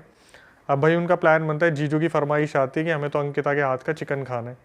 अब शादी हो जाएगी तो इसके बाद पता नहीं कब खाना होगा। और बिहार में नॉनवेज को काफ़ी प्रेफरेंस मिलती है, ठीक है। तो ये लोग क्या करते हैं, अपना नॉनवेज वगैरह प्रिपेयर करते हैं। तो जब अंकिता नॉनवेज प्रिपेयर कर रही थी ना तो उसकी मम्मी को एकदम से कॉल आता है उसके पापा का जम्मू से। वो क्या करती है, बात करती करती अपने पीछे वाले गेट से, उनके पीछे एक बगीचा था, वहाँ बहुत बड़ा गड्ढा था, वहाँ पे बात करते करते निकल जाती है। तो ये खाना वाना कर लेती है सब कुछ। और जब ये उनके जीजू वगैरह के सामने खाना सर्व करती है, इतने में उसकी जो मम्मी है वो फ़ोन पे बात करती करती अंदर भी आ जाती है। तो खाना खाने के बाद नॉर्मली कन्वर्सेशन चल रही थी, तो खाना वाना उनका जीजू वगैरह का डन हो जाता है। टाइम हो रहे थे रात के 10:30 पौने 11 हो रहे थे। तो सारे बर्तन वर्तन रखते हैं वो, चलो भाई धोने की बारी आ गई। और जीजू वगैरह बोलते हैं कि चलो अब हम जाते हैं। तो जीजू को उन्होंने ऊपर वाले रूम में स्टे करवा रखा था उस दिन की, कहाँ जाओगे आज यहीं रुक जाओ। अब क्या हुआ, इतने में सारे बर्तन धो दिए। तो अंकिता अपनी मम्मी को बोलती है कि चलो मम्मी खाना खाते हैं। तो अंकिता की मम्मी बोलती है कि बेटा ऐसा है, मेरे को तो भूख लग नहीं रही, तू खा ले। और काफ़ी परेशान, जैसे जम्मू में कुछ बहुत तगड़ा हुआ है जो उसे बताया है। तो अंकिता ने रिकॉर्डिंग में बोला मुझे कि अक्षय सर आप बिलीव नहीं करोगे, मेरी मम्मी ने कुछ खाया ही नहीं था सुबह से। और जो एजिड फीमेल होती है उनको भूख लगती है। रात के 11 बज गए थे, बोलते बोलते कि मम्मी खा लो, मम्मी खा लो। वो बार बार इग्नोर कर रही है, नहीं मुझे अभी नहीं खाना, मुझे अभी नहीं खाना, ठीक है। तो अंकिता ने क्या करा, खाना खा लिया अपनी मम्मी के बिना। और थोड़ी देर में उनके फियोंसे का फ़ोन आ गया। तो वो अपने फ़ोन पे बात ही कर रही थी। तो ये अपनी मम्मी की तरफ देखती है, तो इसकी मम्मी क्या कर रही थी, अपने एक हाथ पे दूसरे हाथ से अपने हाथ पे यूं नाखून मार रही थी ऐसे। तो इसको थोड़ा सा अजीब लगा कि ऐसी क्या बेचैनी हो रही है। तो ये अपनी मम्मी को बोली कि मम्मी क्या हो गया, आप मुझे बताओगे। तो बोली कुछ नहीं हुआ ना, तू एक काम कर, सो जा, अभी मेरे को परेशान मत कर। और धीरे धीरे उनका रवैया जो है वो चेंज होता जा रहा है, धीरे धीरे अचानक से ऐसा हो रहा है। तो जब उन्होंने देखा ना 11:30 बज गए, पौने 12 हो रहे हैं, अभी तक खाना नहीं खाया, तो उसने बोला कि मम्मी अब ऐसे नहीं चलेगा, प्लीज़ आप देखो मेरे बोलने पर ना खाना खा लो। इसकी मम्मी ने क्या कहा, एकदम से बोली कि रुक जाए 1 मिनट, पहले मैं हाथ धोया हूँ। और सीधा चलने लगी वॉशरूम की तरफ और भागकर गेट के बाहर भाग गई। अंकिता वहाँ पर बैठ के देखती रहेगी ये क्या हुआ एकदम से। तो अंकिता ने क्या बताया कि थोड़ा बाहर ना बारिश सा मौसम हुआ था और बारिश भी हुई थी, टिमटिमाती कुछ बूंदें गिरी होंगी। अंकिता बोली अक्षय सर मैं भागी बाहर, और जैसे गेट के बाहर भागी ना 2 बार तो मैं स्लिप हुई हूँ, वहाँ गिरी वो। उसने जाके उठ के देखा तो उसकी मम्मी जो बगीचे में गड्ढा था ना वहाँ पर पैर लटका के बैठी हुई है और ऐसे ऐसे हिल रही है। तो ये पीछे से आई, एकदम से अपनी मम्मी को बोला कि मम्मी क्या हुआ आपको। इसकी मम्मी ने एक बार तो कंधा झटकाया, जैसे हाथ हटाते हैं ना, फिर इसने एकदम से पकड़ा, मम्मी क्या हुआ बताओ ना, पापा ने कुछ बोला है, कुछ बात हुई है। तो इसकी मम्मी ने जब इसकी तरफ मुड़ के देखा, मुंह पूरा सफ़ेद, आंखें दोनों काली। और ये अंकिता को एक ही बात बोल रही है, निकल जाए यहाँ से, इससे पहले मैं तेरे को जान से मार दूँ। टोन हो गए चेंज, पूरी टोन चेंज। ये बोल रही है लड़की कि सर मैं ना उस टाइम पे जमी की जमी रह गई थी, और इतनी ज़्यादा आवाज़ हो रही थी ना वहाँ पे। जो इसके जीजू और वो थी ना कज़न, वो बाहर आके देख रहे थे कि हो क्या रहा, पर किसी की हिम्मत नहीं हो रही थी कि नीचे आके इसकी मम्मी को अंदर ले आए। ये बार बार मम्मी क्या हुआ, मम्मी क्या हुआ, ये बोली कि मेरे को समझ में आ गया था, तब तक कुछ ऊंच नीच हुई है यहाँ पे। इसने अपनी मम्मी को खूब उठाने की कोशिश करी, इसकी मम्मी 2 हाथ मारे, जाके पीछे पड़े। तो इसने क्या करा, अंकिता ने एकदम से नजर मारी इधर उधर, तो देखा बहुत दूर एक बहुत बड़ा पेड़ है, उसके नीचे एक छोटा सा मंदिर बना हुआ था। इसने बोला कि अक्षय सर, मेरे तो दिमाग में बस एक ही बात है, दुर्गा माता, हनुमान जी प्लीज़ मेरी मम्मी को ठीक कर दो, मैं अपनी मम्मी को ऐसी हालत में देख नहीं सकती। और इसने क्या करा, अपनी मम्मी का हाथ पकड़ा, कीचड़ में रगड़ती रगड़ती रगड़ती रगड़ती अपने घर में लेके आ गई अपनी मम्मी को, और अंदर ले जाके एकदम से कमरे में बैठाया कि आप पागल वागल हो गए हो, क्या कर क्या रहे हो, अगर कोई दिक्कत है तो आप मुझे बताओ ना। और इसने क्या करा, भगवान का नाम लेना शुरू कर दिया। तो इसकी मम्मी अंदर जाके बैठ गई, और फिर एकदम से आँख खोली तो वो नॉर्मल थी, वो मुंह सफ़ेद, काली आँखें ठीक हो गई। तो उसकी मम्मी ने बोला कि मुझे किसी से बात नहीं करनी, मुझे अकेला छोड़ दो। और आवाज़ अलग ही निकल रही थी मुंह से, तो कुछ था, कैसी आवाज? जैसे होता ना कि फीमेल के मुंह से अजीब सी एक आवाज़ निकल रही, मर्दाना आवाज़, कि मुझे मत हाथ लगाओ, मुझे मत हाथ लगाओ, इस तरीके से, मुझे बात नहीं करनी, इस तरीके से हो रहा था। तो क्या हुआ, 12:30 बज गए, ये अपनी मम्मी को देख रही है, इसकी मम्मी क्या कर रही है, फिर वही एक्टिविटी शुरू, हाथ नोचने वाला, हाथ नोचने वाला। तो इसने बोला, मम्मी मैं आपके हाथ जोड़ रही हूँ, कल सुबह तक का टाइम दे दो मेरे को, कल सुबह पापा आ जाएंगे, कुछ भी हो जाएगा, आप सो जाओ। इसकी मम्मी ने इसकी तरफ देखा, एक बार मुस्कुराई, एक स्माइल दी, मुंह इधर करा और एकदम से लेट गई। इसे लगा भाई मम्मी सो गई। इसकी रात को 3 बजे आँख खुलती है, इसकी मम्मी अपना हाथ चबा रही है, ये रिकॉर्डिंग में है कि इसकी मम्मी अपना हाथ चबा रही है। तो ये एकदम से उठती है, ये मम्मी का हाथ हटाती है, बोलती है कि मम्मी आप ये क्या कर रहे हो, आप ठीक तो हो। तो इसे लगता है कि बोलते हैं ना हिंदू परिवार के बच्चे हैं कि मम्मी आप एक काम करो, मेरा हाथ चबा लो। तो थोड़ा एकदम से कॉन्जरिंग की तरह मम्मी जग जाएगी। इसकी मम्मी ने इसका हाथ पकड़ा और उसे चबाना शुरू कर दिया। इसने बताया 18 से 19 बाइट्स उन्होंने इनके हाथों पे की, हाथ पकड़ के चबाना शुरू कर दिया। जब 18 से 19 बार हाथ चबाया ना, तो इसने एकदम से बोली कि मैं रो रही थी पूरी तरीके से। और इसकी मम्मी पता क्या कर रही है, इसकी तरफ देख रही है, मुस्कुरा रही है और फिर हाथ खा रही है, देख रही है, मुस्कुरा रही है, दर्द हो रहा है, ले और हाथ खा रही है। भाई साहब, इसमें भाई तो यार अलग ही यार, आ गए। उसको अलग ही चूतियापंती है भाई। उसके बाद इसने क्या करा, एकदम से बोल दिया कि मम्मी आप ये क्या कर रहे हो, मैं आपकी खुद की बेटी हूँ, आप मेरा हाथ चबा रहे हो। तो इसकी मम्मी ने क्या करा, हाथ छोड़ा, फेंक के मारा और अपने लेट गई। सुबह 4-5 बजे थे, तब उन्होंने बताया कि अक्षय सर बिहार में ना 4-5 बजे तक सब उठ जाते हैं। तो मैंने अपने जीजू को बुलाया और बोला कि वहाँ पर वो ताई जी होंगी, उन्हें बुला के लाओ, जो झाड़ फूक करने वाली है, उनकी बहुत मान्यता है, सिद्धि विद्धि थी और देवी आती थी उनमें। तो वो जब उनके घर में आई ना, तो इनकी मम्मी का रूप बदल गया कि तू आ गई मुझे मारने के लिए, तू आ गई मुझे निकालने के लिए। जैसे पता चल गया कि हाँ कोई आया, पता चल गया कोई आया है। तो जैसे ही वो अंदर आई, तो उन्होंने सीधा इसको बोल दिया कि तेरी मम्मी पीछे गई थी वहाँ बगीचे के वहाँ। इसने बोला हाँ मम्मी बगीचे के वहाँ पे गई थी। अब यहाँ से इतिहास खुलना शुरू होता है इनका। तो जो इसकी मम्मी के अंदर आ रखा था, तो उससे पूछा कि अब तू बता तू है कौन और ये कर क्यों रही है तू, या कर क्यों रहा है, क्या सीन क्या है। तो उसने बताया कि ये राजपूताना ख़ानदान से हैं और जो मैं हूँ वो एक नीच जाति की लड़की थी। इनके पहले पूर्वजों में जो हवेली बनी हुई थी ना, उसमें जो लड़का रहता था उससे मैं बहुत प्यार करती थी और वो लड़का मुझसे बहुत प्यार करता था। हमारे बीच में रिलेशन बन गए थे और मैं प्रेग्नेंट थी। मैं नीच जाति की थी, मैं गांव में रहती थी। मैं इनकी हवेली में गई एक दिन और मैंने जो इनकी बड़ी माँ थी उनसे बोला कि ऐसे ऐसे मैं आपके लड़के से प्यार करती हूँ, मुझे आप जो है एक्सेप्ट कर लो। तो उसकी माँ ने बोला कि पता तो चल गया था भाई, बहुत गंदी बेइज्जती होने वाली है गाँव में कि ये लड़के ने क्या हरकत कर दी। तो बोली कि अभी थोड़ा सहमति के लिए टाइम चाहिए, तो हमें टाइम दो, 1 महीने का टाइम दो, हम आपको बताएंगे। अब इतने में क्या हुआ, वो लड़की जो थी 5वें-6ठे महीने प्रेग्नेंट थी जब वो पहुंची थी हवेली में। तो गांव में 1-2 महीने और हो गए, 7-8 महीने हो गए इस बात को।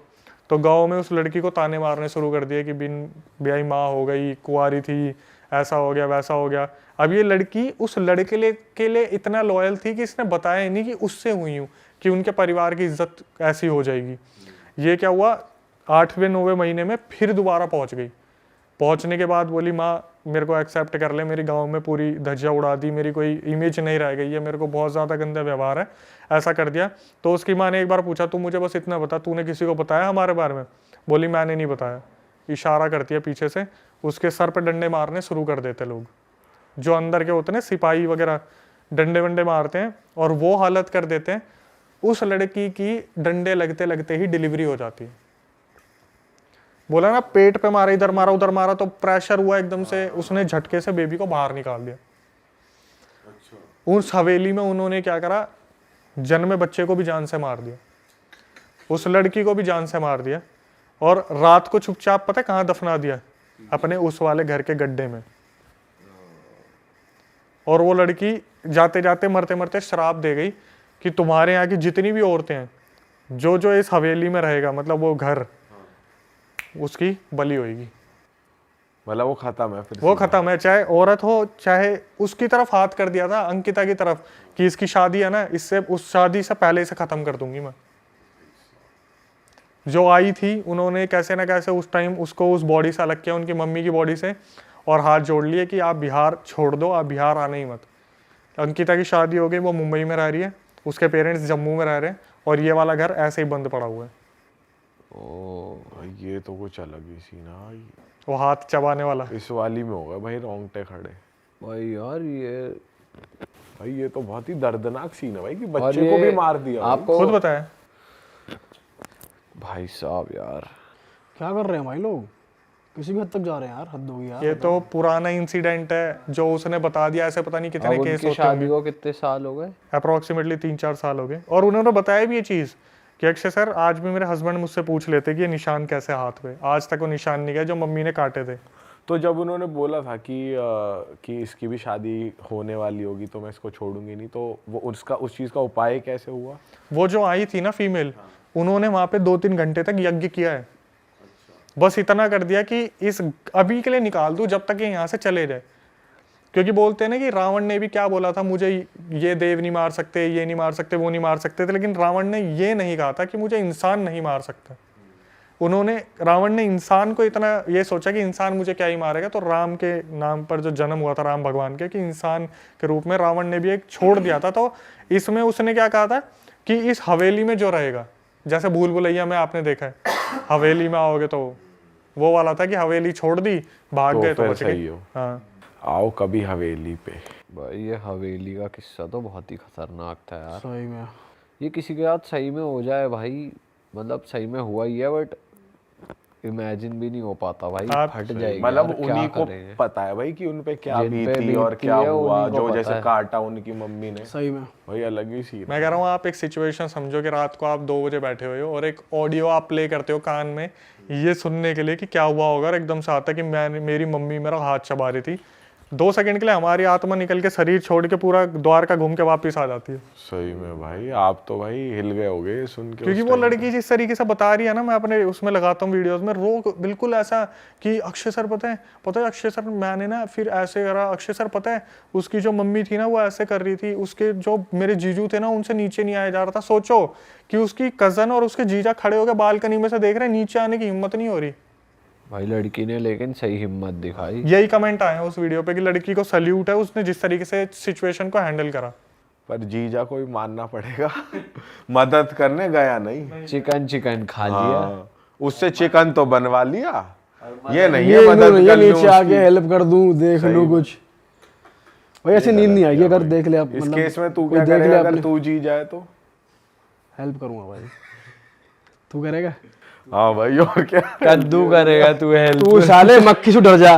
तू साले टैक्सी बुला के शहर छोड़ दे, वो फ्लाइट पकड़ ले, गोवा जाके पार्टी कर तो ले। ये भी कह ही रहा है, ये भी कह ही रहा कुछ है, लगा ये ना भी कोई कर से रहा लगा ना है। कोई हेल्प। अबे हम तो कर लेंगे, तू साले टिड्डा देख के डर जाता है। तू करेगा भाई देख, मैं ऐसा नहीं कहूंगा कि मैं जाके पास में जाके हेल्प तू ना करूंगा, अभी यहीं बट बैठे मेरे बैठे माइंड कह में रहा जो है। आ रहा है वो ये है कि अगर गंगा जल हो तो छींटा दूर से मार दिया टाइप्स, कुछ कर पास नहीं जाएगा मतलब। पास जाने की हिम्मत। मतलब हेल्प की जाएगी, ऐसा नहीं है कि हमारी जान को खतरा हो हम कुछ किसी करें। को फोन कर दिया, किसी को कुछ कर दिया, ये वाली हेल्प फिर तो एक तरीके के वही वाले जीजा हुए आप जो अबे ये थोड़ी है, नीचे खुद नहीं आ जा नहीं रहे, रहे। नीचे आ जाएंगे भाई, नीचे औरों को बुला के फंसवा लगा ले, जैसे छींटा मार दिया गंगा जल का दूर से। हाँ हेलो, अरे सीन हो गया, आना जरा एक बार। ये सीन सोच के हंसी बहुत आ रही है, ये सामने वो कांड चले, फोन करे आना और खुद मदद अबे नहीं जो कर रहा। कर सकता है उसे ही तो बुलाएंगे, किसी पंडित जी महाराज को, किसी को। तेरी तरह थोड़ी कैब बुलाई, डियर डोना बैठे हैं जाके पार्टी कर रहे हैं वहां। मुझे लग रहा है ये भी कह ही रहा है, ये भी करेगा नहीं। नहीं करूंगा भाई, सुन ले, तू ये सुनना चाहता नहीं अभी करूंगा, ये बैठे बैठे कह ही रहा है। नहीं करेगा, बिल्कुल हेल्प नहीं करेगा, अपने घर निकलेंगे जाके खुश। ये तो खुद तो करेगा नहीं और बीवी को भी नहीं करने देगा। अरे तू क्या करेगी, अंदर चल। चल अंदर चल, अपनी जान प्यारी है, चलो यहाँ से। सोने का टाइम हो रहा है, जल्दी चले।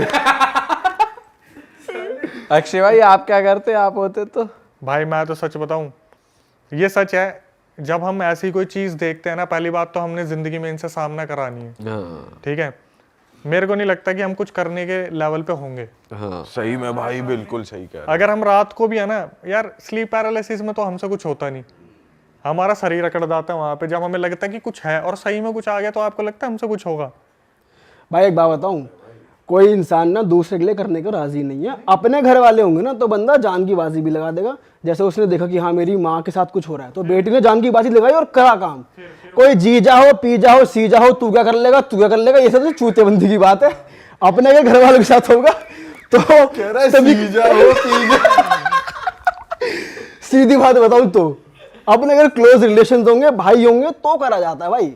है। देखा जाए तो जीजा भी तो क्लोज ही है भाई, जीजा कौन सा अब दूर depend का करता है कि रिश्तेदार जीजा है। कितनी बन रही का है। ही हुआ यार। क्यों? जीजा जीजा भी तो जीजा क्लोज बस होता है मजे ही भाई। लेता है जीजा। डिपेंड करता है तुम्हारी किससे बन रही है कितनी। हाँ किसी की चाचाओं से बन रही है, किसी की मामाओं से बन रही है, किसी की जीजाओं से बन रही है। हाँ। तू थोड़ी बैठ के कह सकता जीजा तो क्लोज ही हुआ। भाई लेकिन रिश्ता तो एज अ क्लोज ही है। चल ठीक है, बनने ना बनने अबे तो रिश्ता अलग तो बात। बाप बेटे का भी क्लोज है, किसी किसी की नहीं बनती। ये तो चूतेबंदी की बात हुई ना। कौन किसको कितना चाहता है उसकी बात है ना, उसकी उस हिसाब से हेल्प करेगा। समझ रहा? ये है सिस्टम। जीजा क्लो, तू अपने जीजा के लिए लगा देगा जान की बाजी। हाँ भाई मैं तो लगा दूं ये लगा देगा। चलो अगली कहानी बताओ भाई, चलो। कि तेरे लिए किसी के भी अबे जीजा की बात। जीजा की ये भी जीजा है तेरा ये। जीजा की भी, मैं कह रहा हूँ इसके लिए भी, तेरे लिए भी, और जीजा दोनों के लिए जान भी। की बाजी और लगा जीजा दूंगा। के लिए भी। तू जीजा को जो एक बाइट पिज्जा की दे दे। जान की ये बात दरअसल अपनी स्किल्स बता रहा है, मेरे ऊपर कंधे में गोली रख के चला रहा है ये इस टाइम। चलो यार, हॉरर का मूड बना हुआ है, हॉरर कॉमेडी नहीं ये जो करते। करना चाहता है मेरे थ्रू बता रहा है। हाँ, तू भी वही कर रहा है। तू ये तो कुछ नहीं करेगा, आप नहीं निकल मारा, ये कुछ नहीं करेगा। बस जो ये कह रहा है बस वो ये करना चाहता है। चलो आगे बढ़ते हैं। अक्षय भाई अगली बात बताओ यार, मजा आ गया इस वाली में तो। अगली जो स्टोरी है वो है एक लड़की की। पता नहीं, एक तो लड़कियों के साथ बहुत होता है ऐसा लग रहा है। भाई ये होता है कि या फीमेल ऐसा के भी हो साथ सकता है ज्यादा आप सिर्फ हमेशा लड़कियों के खोलते हो। मेरे को पता था ये आने वाला, इसलिए मैंने पहले ही बोला था। मुझे लग रहा है लड़कियों के साथ बहुत होता है। आप नहीं बोलोगे, कमेंट में आ जाएगा। तो क्या हुआ, ये नावी मुंबई में एक लड़की काम कर रही थी काफ़ी टाइम से, और ये तो इंसिडेंट ऐसा था तो दो कहानियाँ रिलेट हो रही आपस में। ठीक है, ये नावी मुंबई में एक लड़की काम कर रही थी, किसी शोरूम में काम कर रही थी। तो वहीं पे उसके साथ कुछ मतलब ऐसे ऐसे इंसिडेंट होते हैं ना, जैसे वहाँ पर क्या होता है, कब पहले भी उसके साथ हुए थे, वो अभी नहीं बताते, मैं उसी को कंफ्यूज हो रहा था। नावी मुंबई जिस शोरूम में वो काम कर रही थी ना, उसके साथ क्या होता था, उसे सर्वाइकल का पेन था। मुझे तो आइडिया भी नहीं है सर्वाइकल क्या होता है, सच बताऊं, लेकिन मैंने सुना है उसमें चक्कर वक्कर बहुत आते हैं जब सर्वाइकल हो जाता है एकदम से। तो जिस शोरूम में वो जाती थी वहाँ पे एकदम से उसे बहुत ज़्यादा चक्कर आ गए सर्वाइकल के पेन की वजह से। तो उसका घर मतलब होगा मेरे ख्याल से 10 किलोमीटर दूर था, और वो डेली ट्रेन से ट्रैवल करती थी, लोकल ट्रेन जो मॉर्निंग में चलती है। तो उसने बताया कि उसने ऑफिस में बोला कि मेरे को काफ़ी सर्वाइकल का पेन हो रहा है, चक्कर आ रहे हैं, मेरे को घर छोड़ दो। तो दिवाली के आसपास की बात है, और कोई इतना फ्री नहीं था उस शोरूम में, शायद कार सेल्स का शोरूम होगा वो, कोई इतना फ्री नहीं था कि वो उसे घर छोड़ दे। तो उनकी आपस में बात हुई, उन्होंने बोला एक काम करते हैं, यहाँ पर ना एक कलीग है, उसका घर है 5 मिनट की दूरी पे, वहाँ पे आप चलो, वहाँ रेस्ट कर लेना। अब भाई उसने 2-3 बार तो मना करा कि नहीं मैं ठीक हूँ, ऑफिस में चेयर पे बैठ गई, कभी इधर उधर चल पड़ी। उसके बाद उसने बोला कि ठीक है, मैं एक काम करती हूँ, कलीग के घर पे मुझे छोड़ दो, मैं वहाँ पे रेस्ट कर लूँगी। तो भाई कलीग ने क्या करा, अपनी गाड़ी वाड़ी उठाई, उस लड़की को छोड़ा, चाबी पकड़ा दी हाथ में, और बोल दिया कि आप अंदर रुको, और जब तक आपका मन करे, फ्रिज वगैरह वहाँ पे है, उसमें फ्रूट्स रखे हैं, कुछ खाना है तो मैगी रखी हुई है, अपने कोल्ड ड्रिंक पी लेना, पानी है, बियर को हाथ मत लगाना। अपने आराम से वहाँ पे पहुँच गए। उसके बाद क्या हुआ, वो लड़की बताती है कि अक्षय सर मैं वहाँ पे ना 10 मिनट रुकी होंगी बस। मैं जैसे ही बेड पे लेटी ना, मुझे चक्कर तो आ ही रहे थे, मुझे ऐसा लगा जैसे होता ना कि खिड़की है तो खिड़की से अगर कुछ जाता है तो आपको शेडो आती है एकदम से। वो बोली मैं बेड पे ऐसे लेटी थी, मुझे ऐसा लगा जैसे एक शेडो यहाँ से निकली है। तो वो थोड़ा सा संभल के उठी, उसने देखा तो उस तरफ कुछ भी नहीं था। फिर एकदम से वो थोड़ा सा यूँ लेटी तो लेफ्ट में से शेडो निकली। फिर एकदम से उसने लेफ्ट में देखा, हालांकि राइट और लेफ्ट में दोनों साइड खिड़कियाँ थी। तो उसने बाहर निकल के देखा दोनों साइड कंस्ट्रक्शन का काम चल रहा है। उसने कैसे ना कैसे अपने आप को मनाया कि वहम हो सकता है, कोई नहीं। उसने क्या करा, लेटी तो थोड़ी देर में उसे ऐसा लगा जैसे कमरे में ना कोई चल रहा है, धीरे धीरे ऐसा लगा जैसे कमरे में कोई चल रहा है। अब इस बंदी को थोड़ा सा डर लगने लगा क्योंकि वो किसी और के घर पे है। अगर ये अपने घर पे हो ना तो फिर भी ये लगता है कि यार मैं तो इतने टाइम से रह रहा हूँ, लेकिन वो किसी और के घर पे है। तो उसे थोड़ा सा ऐसा लगा यार कि मैं कॉल करूँ उसे कलीग को कि यार मेरे को तो पिक कर ले, मैं ऑफिस से बढ़िया तो मैं ऑफिस में ही ठीक थी। तो उसने क्या करा, बोले कि चल मैं थोड़ा सा वेट करती हूँ, क्या पता मेरा वहम हो। थोड़ी देर में क्या हुआ, जो बाथरूम में वाटर टैप था वो ऑन हो गया। अब ये बंदी बहुत ज़्यादा शॉक हो गई इस चीज़ को देख के। ये उठी और इसने टैप बंद करा और जैसे ही पीछे मुड़ी ना, इसके सामने से कोई चीज़ निकली है। ये बंदी 2 सेकंड के लिए यू हो गई, बिल्कुल बिल्कुल बोलते हैं ना इंस्टेंटली जंप स्केयर मुंह पे आ गया। यू आई और यू करके निकल गई और ये बंदी बिल्कुल यू हो गई 2 सेकंड के लिए कि क्या हुआ मेरे साथ। इस बंदी ने बोला कि मैं बेड तक गई, मेरे पीछे भी देखने की हिम्मत नहीं हुई। मैंने फ़ोन उठाया, अपने कलीग को फ़ोन करा कि मैं आपके घर में रुक नहीं पाऊँगी, प्लीज़ आ जाओ और मेरे को लेके मेरे घर छोड़ दो या मुझे ऑफिस ले चलो। तो उसने बोला कि जल्दी जल्दी में, यार देख अभी ना फटाफट सेल्स चल रही है और वो गेस्ट आ रखे गाड़ी लेने के लिए, मैं 7 बजे तक आ जाऊँगा, और कॉल काट दिया। अब ये लड़की बेचारी पता क्या सोच रही है मन में, मेरे पास चाबी है, मैं एक काम करती हूँ, इसका लॉक करके मैं ना सीढ़ियों में बैठ जाती हूँ बाहर जाके, कम से कम धूप वूप आ रही है, मैं सेफ तो रहूँगी, कहीं अगर मेरा वहम नहीं हुआ तो। इसने क्या करा, ये लेटी और फिर सोची कि बाहर तो धूप हो रही है, मेरे सर्वाइकल हो रहा है, मेरे को कोई ज़्यादा दिक्कत ना हो जाए। इसने सोच लिया कि भाई जो हो रहा है ना उस कमरे से बाहर हो रहा है। 1 BHK था वो, मैं अपने कमरे में रहूँगी, और कमरे में अपने आँख बंद करके लेट गई। भाई कैसे ना कैसे इस बेचारी की किस्मत इतनी बुरी है, कभी धीरे धीरे बर्तन गिर रहे हैं, कभी लाइट ऑफ हो रही है, कभी वहाँ पर पानी छिड़काने की आवाज़ आ रही है। और किस्मत कितनी ही बुरी होगी, इसने क्या करा, 2-3 घंटे निकाले और जैसे उठ के देखा ना, इसे एक परछाई दिख गई वहाँ पे, black shadow with no face, कमरे के बाहर। कमरे के बाहर, जैसे कोई बाथरूम में से झांक के देख रहे हैं। इतना पोर्शन इसने देख लिया उसका, विद नो फेस, एकदम से शैडो यू देख रही थी। जैसे इसने देखा ना, यू भी नहीं, यू करके वापस गई है शैडो आराम से स्लो मोशन में। इसने बोला कि मेरा वहाँ वक्त निकालना मुश्किल हो गया। 7 बजे कैसे ना कैसे वो कलीग आया। उसने क्या करा, जो कलीग आया उसने बेल बजाई, इसको सुनाई नहीं दे रही बेल।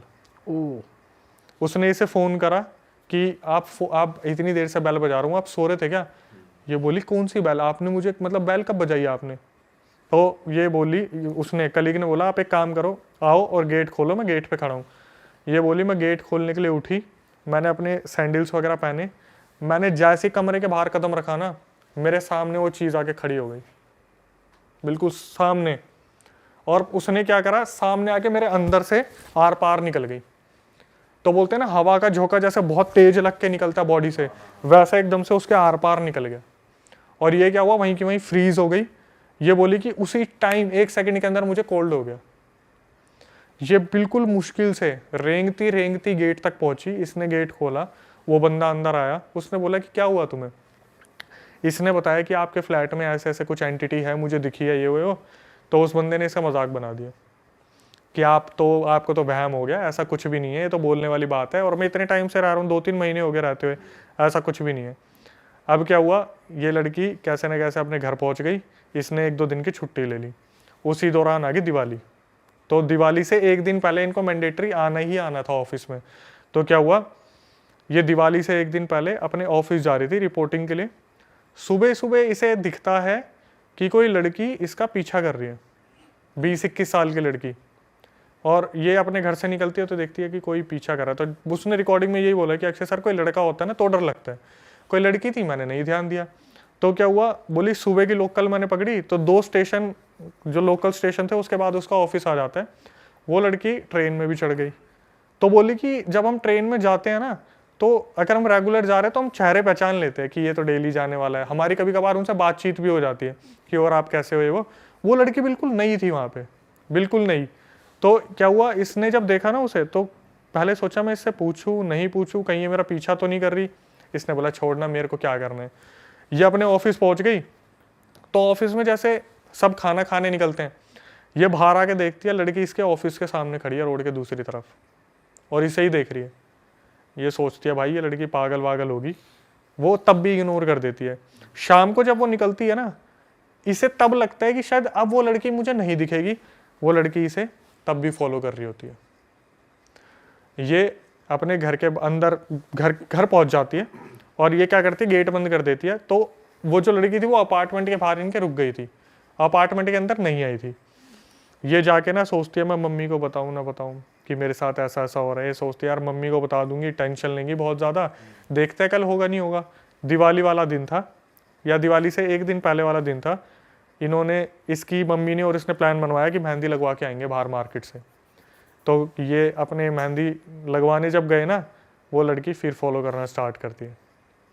तो ये सोचती है मम्मी को बताऊं ना बताऊं। मार्केट में भरे क्राउड में जब मेहंदी लगवा रहे थे, बोलती है मम्मी मैं एक बात आपसे बोलना चाह रही थी, वो लड़की आपको खड़ी दिख रही है वहाँ? उसकी मम्मी देखती कौन सी लड़की, यहाँ तो कोई भी लड़की नहीं है।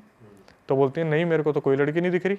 बोली मम्मी ये पिछले 2 दिन से मुझे फॉलो कर रही है, और उस लड़की की उम्र जो दिख रही है 19-20 साल है, इसकी 28-30 साल है, और ये उसे डायरेक्टली देख सकती है, मम्मी इसे नहीं देख सकती। तो क्या हुआ, इसकी मम्मी बोलती है कोई नहीं तू इग्नोर कर, जब घर जाएंगे तब देखेंगे। इसकी मम्मी बार बार रास्ते में पूछ रही है पीछे आ रही है? हाँ मम्मी आ रही है। कितनी तेज़ आ रही है? बोली मम्मी जब भी मैं पीछे मुड़ती हूँ ना और तेज़ हो जाती है हमारी तरफ। बोले क्या क्या पहना है? मम्मी उसने टॉप और जीन्स पहनी हुई है। आ रही है? हाँ आ रही है। इसकी मम्मी को भी घबराहट शुरू हो गई, यार क्या चीज़ है जो लड़की के पीछे लग गई। अब पहले दिन तो अपार्टमेंट से अंदर नहीं आई थी, ये अपने घर में घुस जाते हैं। दूसरे दिन घर के गेट पे खड़ी है। अच्छा। तो उसकी मम्मी बोलती है कि तेरे को दिख रही है? बोलती है हाँ मम्मी गेट पे खड़ी है, गेट पे खड़ी है, बिल्कुल गेट पे खड़ी है। तो इसकी मम्मी बोलती है चल अंदर चल, तू चल। एकदम से फिर ये अपने उसके पापा को बताती है, उसके दादी और दादा तो को बताती है कि ऐसे ऐसे जो है एक लड़की से दिख रही है। तो ये इसकी दादी होती है, वो बोलती है कि हमारे दोस्त मतलब 2 घंटे दूर एक काफ़ी सिद्धि प्राप्त वो रहती है फीमेल, उन्हें मैं बताती हूँ। भाई मज़े की बात सुनो, जैसे वो फीमेल इनके घर में पैर रखती है ना, ये लड़की बेहोश हो जाती है, और ये बार बार एक ही चीज़ बोल रही है कि मैं इसे मार दूंगा, मैं इसे ले जाऊंगा। लड़की अपने मुंह से मैन की आवाज़ में बात कर रही है, आदमी की आवाज़ में, कि मुझे मत निकालो, मैं इसे मार दूंगा, मैं इसे मार दूंगा। और यहाँ से जो पूरी कहानी सुनने को मिलती है, उससे वो फीमेल पूछती है कि तू है कौन। तो जो उस लड़की के अंदर, जो लड़की के अंदर आत्मा थी, वो बोलती है कि जिस घर में ये रुकने गई थी ना, उसमें मैं पहले काम किया करता था, मतलब उस घर में रहता था और कहीं पे काम किया करता था। एक दिन अचानक से मुझे हार्ट अटैक आया और मेरी वहीं मौत होगी। मेरे को 1 हफ्ते तक किसी को पता ही नहीं था मैं मर चुका हूँ। मैं अपनी बॉडी को वहाँ पे लेटे हुए देख रहा था कि मेरी बॉडी ये पड़ी हुई है, मैं यहाँ पे पड़ा हूँ, ना तेरहवीं करने वाला, ना पूछने वाला, ना अंतरिम क्रिया वगैरह कुछ भी नहीं किया। तो क्या हुआ, जब सब कुछ पूछ लिया तो बोले कि अगर ये एक आत्मा है तो गेट के बाहर वाली कौन है? फिर उस आत्मा को बुलाया। फिर उस आत्मा ने बताया कि दिवाली के टाइम पे इनका किसी नज़र उतारने पे टोटके पे पैर लग गया था, तो मैं इनके पीछे पीछे हो ली। तो वो लड़की किसी ने छोड़ रखी थी, किसी की बला छोड़ रखी थी, वो लड़की जो थी अपनी सब्सक्राइबर, उसका पैर लग गया उस पर। एक आत्मा शरीर में पहली थी, दूसरी पीछे पीछे घूम रही थी। कैसे ना कैसे उनसे मुक्त करा गया, तब जाके वो लड़की स्टेबल हुई।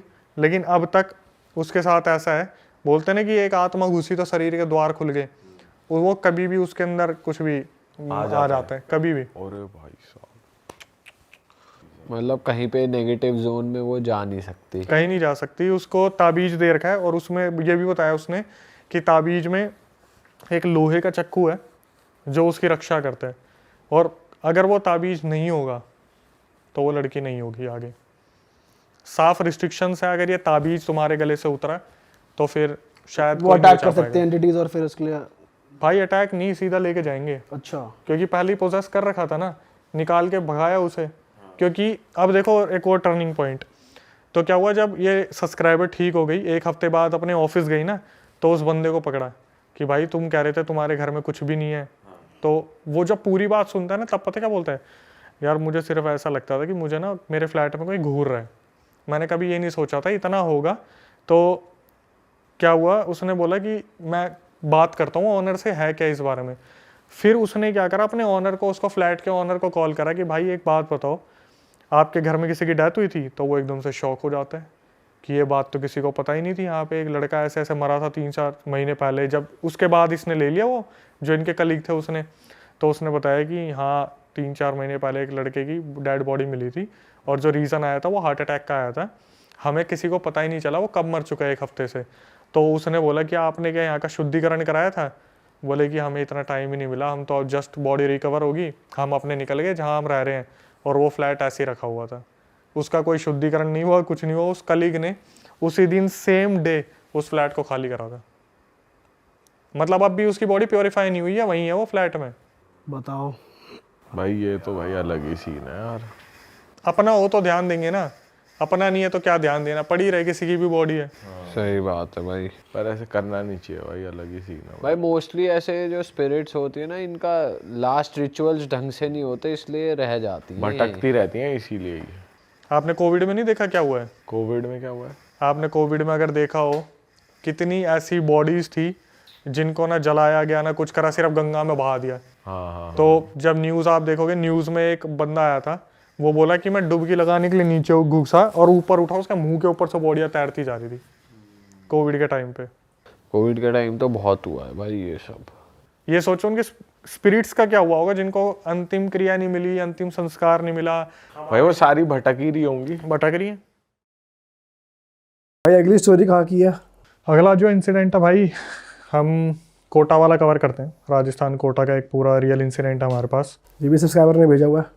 सब्सक्राइबर के ही आते हैं, और ये भी बड़ा अजीब है। बिल्कुल रियल। मैं एक्चुअली बताने से पहले ना थोड़ा सा इस बारे में सोच रहा हूँ कि कोई फैमिली अपने किसी मतलब खुद के बच्चों के साथ कैसे कर सकती है।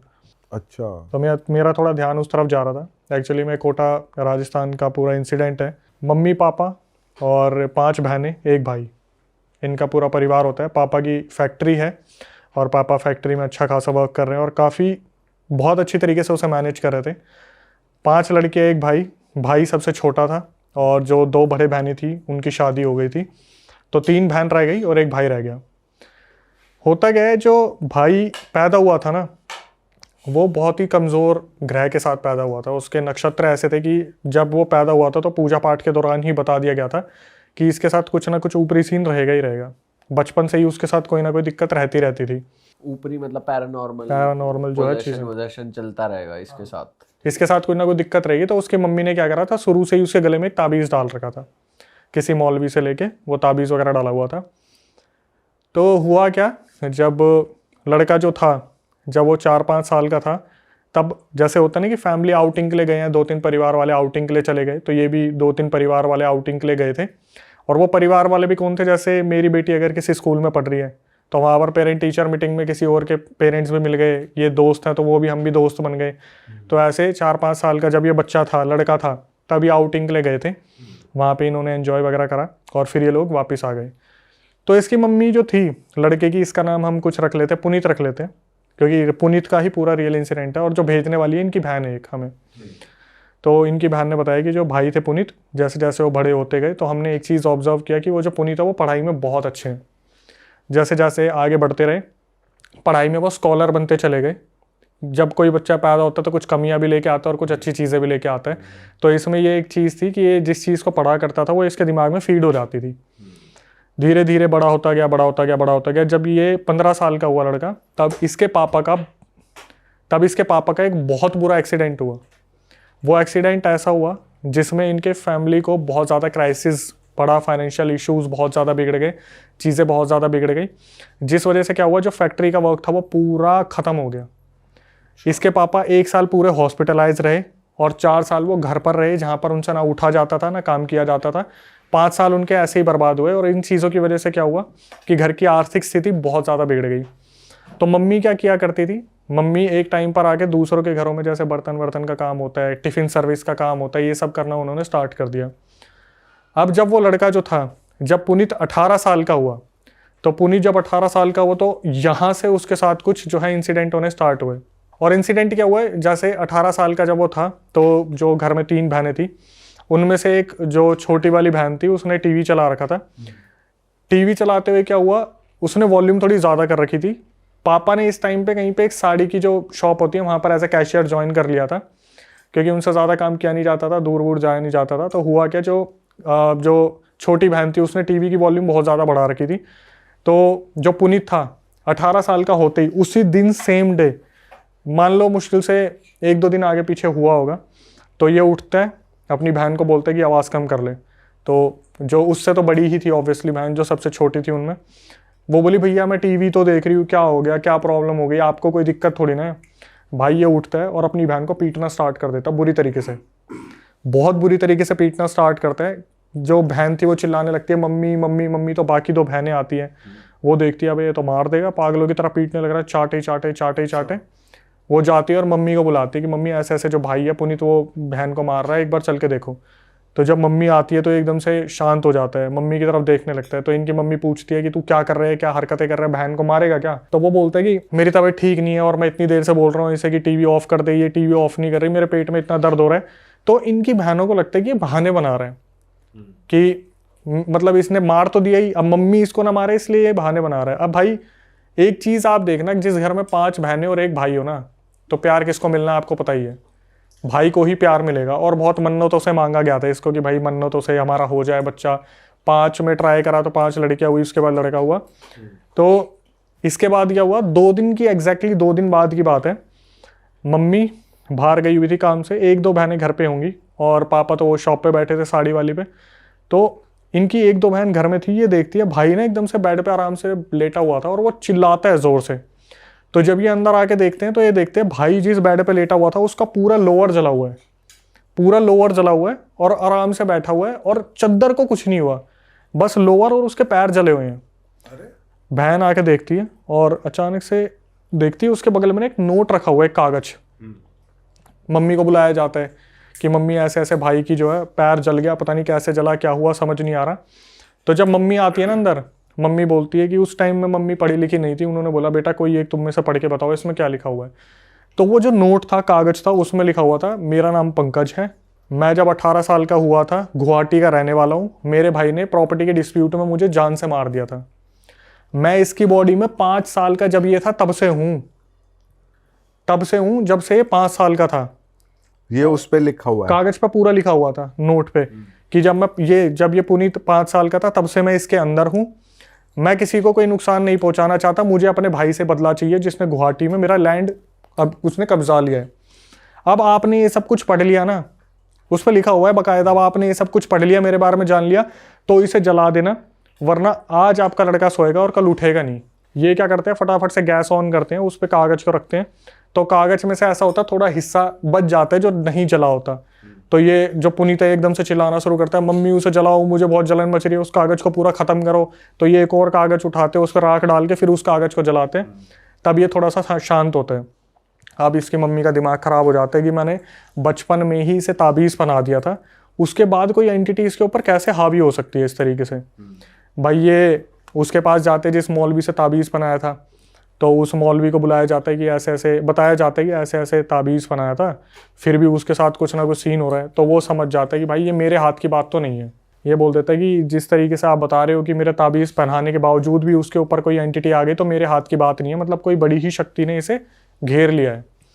भाई ये बोलता है काम करना, आप ना मेरे गुरुजी से बात करो।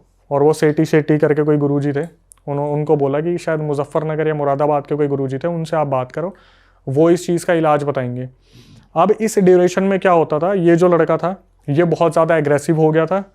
इसकी मम्मी ने क्या करा, जब वो लोअर वाला सीन हुआ था ना, लोअर जल गया था, उसके बाद क्या हुआ, इसकी मम्मी जो मौलवी से इसको ताबीज़ बंधवाया था, इसकी मम्मी ने उनसे एक फूका हुआ पानी भी लिया हुआ था एक बोतल में। तो इसकी मम्मी आई, इसने क्या करा, पानी फेंकने की कोशिश करी, इसने खींच के हाथ मारा पानी की बोतल पे और चिल्लाने लगा कि तेरे को मैंने पहले ही बताया था मैं कौन हूँ, तू ये सोच रही है कि तू मेरे को ऐसे निकाल देगी, तो ये चीज़ तो हो नहीं सकता। 5 साल का था तब से इसके शरीर में बैठा हूँ, तो मैंने अपना घर बना लिया है। तुम्हें लगता है मैं ऐसे निकल जाऊँगा? तो ऐसे तो निकलूंगा नहीं। और जिसको तुम्हें बुलाना है, जिस उस्ताद को बुलाना है, जिस भी इंसान को बुलाना है, बुला लो। ये पहली बार पंकज वो बात कर रहा है अभी। हाँ, ये पंकज एंटिटी बात करिए। जब लोअर जला था ना, जब उसकी मम्मी पानी मारने आई थी, तब ये हादसा हुआ था। उसके बाद से काफ़ी एग्रेसिव रहने लगा। तो इस लड़के का एक बचपन का दोस्त था जिसका नाम था विभोर, जो उस ट्रिप पे गया था जब ये 5 साल के थे। तो जब फैमिलीज गई थी तो वो भी गया था साथ में। उसको बुलाया गया कि विभोर एक बार आके देख भाई, तेरी सुन ले, क्या पता इतना ज़्यादा एग्रेसिव हो रहा है कि बहनों पे हाथ उठा देता है, कुछ भी कर देता है। तो विभोर आता है और विभोर भी यही बोलता है कि आंटी उन्हीं अंकल को आप कांटेक्ट करो जिससे ताबीज़ लिया था। तो ताबीज़ वाला मैंने आपको बता दिया, उन्होंने हाथ खड़े कर दिए कि मेरे बस की तो नहीं है। अब क्या हुआ, जो सीनियर थे उनसे बात करी गई, तो उन्होंने पता क्या बोला कि ऐसा है, पहले ना आप पुनीत से पूछो कि ये सबसे ज़्यादा किस बहन से प्यार करता है अपने। ठीक है, तो पुनीत से पूछा गया कि भाई पुनीत तू बता, तू सबसे ज़्यादा किस बहन से प्यार करता है। तो उसने उधर उंगली उठा दी कि मैं सोनाली दीदी से सबसे ज़्यादा प्यार करता हूँ, सोनाली दीदी हमेशा मेरा ध्यान रखते हैं। भाई इस एक चीज़ को ना आप मार्क करते चलना, ठीक है। विभोर 5 साल और जो सोनाली दीदी है वो, तो उसने बोल दिया सोनाली दीदी से प्यार करता हूँ, वही मेरा ध्यान रखती आई है सारे बहनों में से सबसे ज़्यादा। बोले ठीक है भाई। अब पापा को तो इनको ना कुछ बताने के लिए मना करा था कि भाई एक्सीडेंट हो रखा है, सेंसिटिव है, 4 साल उन्होंने ऐसे बेड पे गुजारे, तो उनको तो कुछ बताना मत, हार्ट अटैक आ जाएगा। उनके पापा को ये पता नहीं लगने देते थे। वो सुबह साड़ी की दुकान पे जाते थे, रात को आते थे, सोते थे, फिर सुबह चले जाते थे। तो वो जो सीनियर मौलवी थे ना, उन्होंने बोला कि भाई ऐसा है, तुम एक बार ना एक बहुत फेमस दरगाह है, पहले वहाँ दिखा के लेके आओ इसे, वहाँ पे देखते हैं क्या बोला जाएगा। तो ये लोग गाड़ी में बैठाते हैं और उस लड़के को बताते नहीं, जो पुनीत था, कि तेरे को कहाँ लेके जा रहे हैं। सब ये माहौल बनाते हैं, अरे यार घूमने का मन कर रहा है, घूमने का मन कर रहा है, चलो घूमने चलते हैं। तो ये गाड़ी लगाते दरगाह के यहाँ पे थोड़ा सा दूर, और जहाँ पे चप्पल वगैरह जूते वगैरह उतारते हैं वहाँ पे ये सारे झुकते हैं और पीछे मुड़ के देखते हैं, पुनीत तूने उतार लिया, पुनीत गायब, वहाँ से पुनीत गायब। ये सारे ढूंढना शुरू करते हैं, इधर उधर खूब ढूंढ लिया भाई, कहीं पे भी नहीं मिला। तो उस टाइम पर ये इन्होंने अपने जीजू को बुला रखा था कि पापा को अभी भी इन्वॉल्व इस केस में नहीं करना था।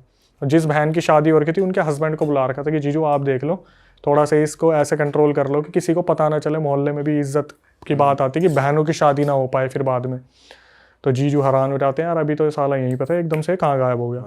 भाई खूब ढूंढा नहीं मिला। तो इसके जीजू वहाँ पर कुछ सेवा वगैरह करते थे, उन्होंने खाना वाना खिलाया गरीबों को। और ये जब अपनी गाड़ी के पास जा रहे थे कि चलो भाई घर वापस चलते, तब देखा वो खड़ा पुनीत गाड़ी के पास आराम से खड़ा हुआ और बोल रहा है कि जीजू मेरी हालत बहुत ख़राब हो रही है, मुझे घर ले चलो। वो बोले पहले तो तू ये बता तू था कहाँ पे।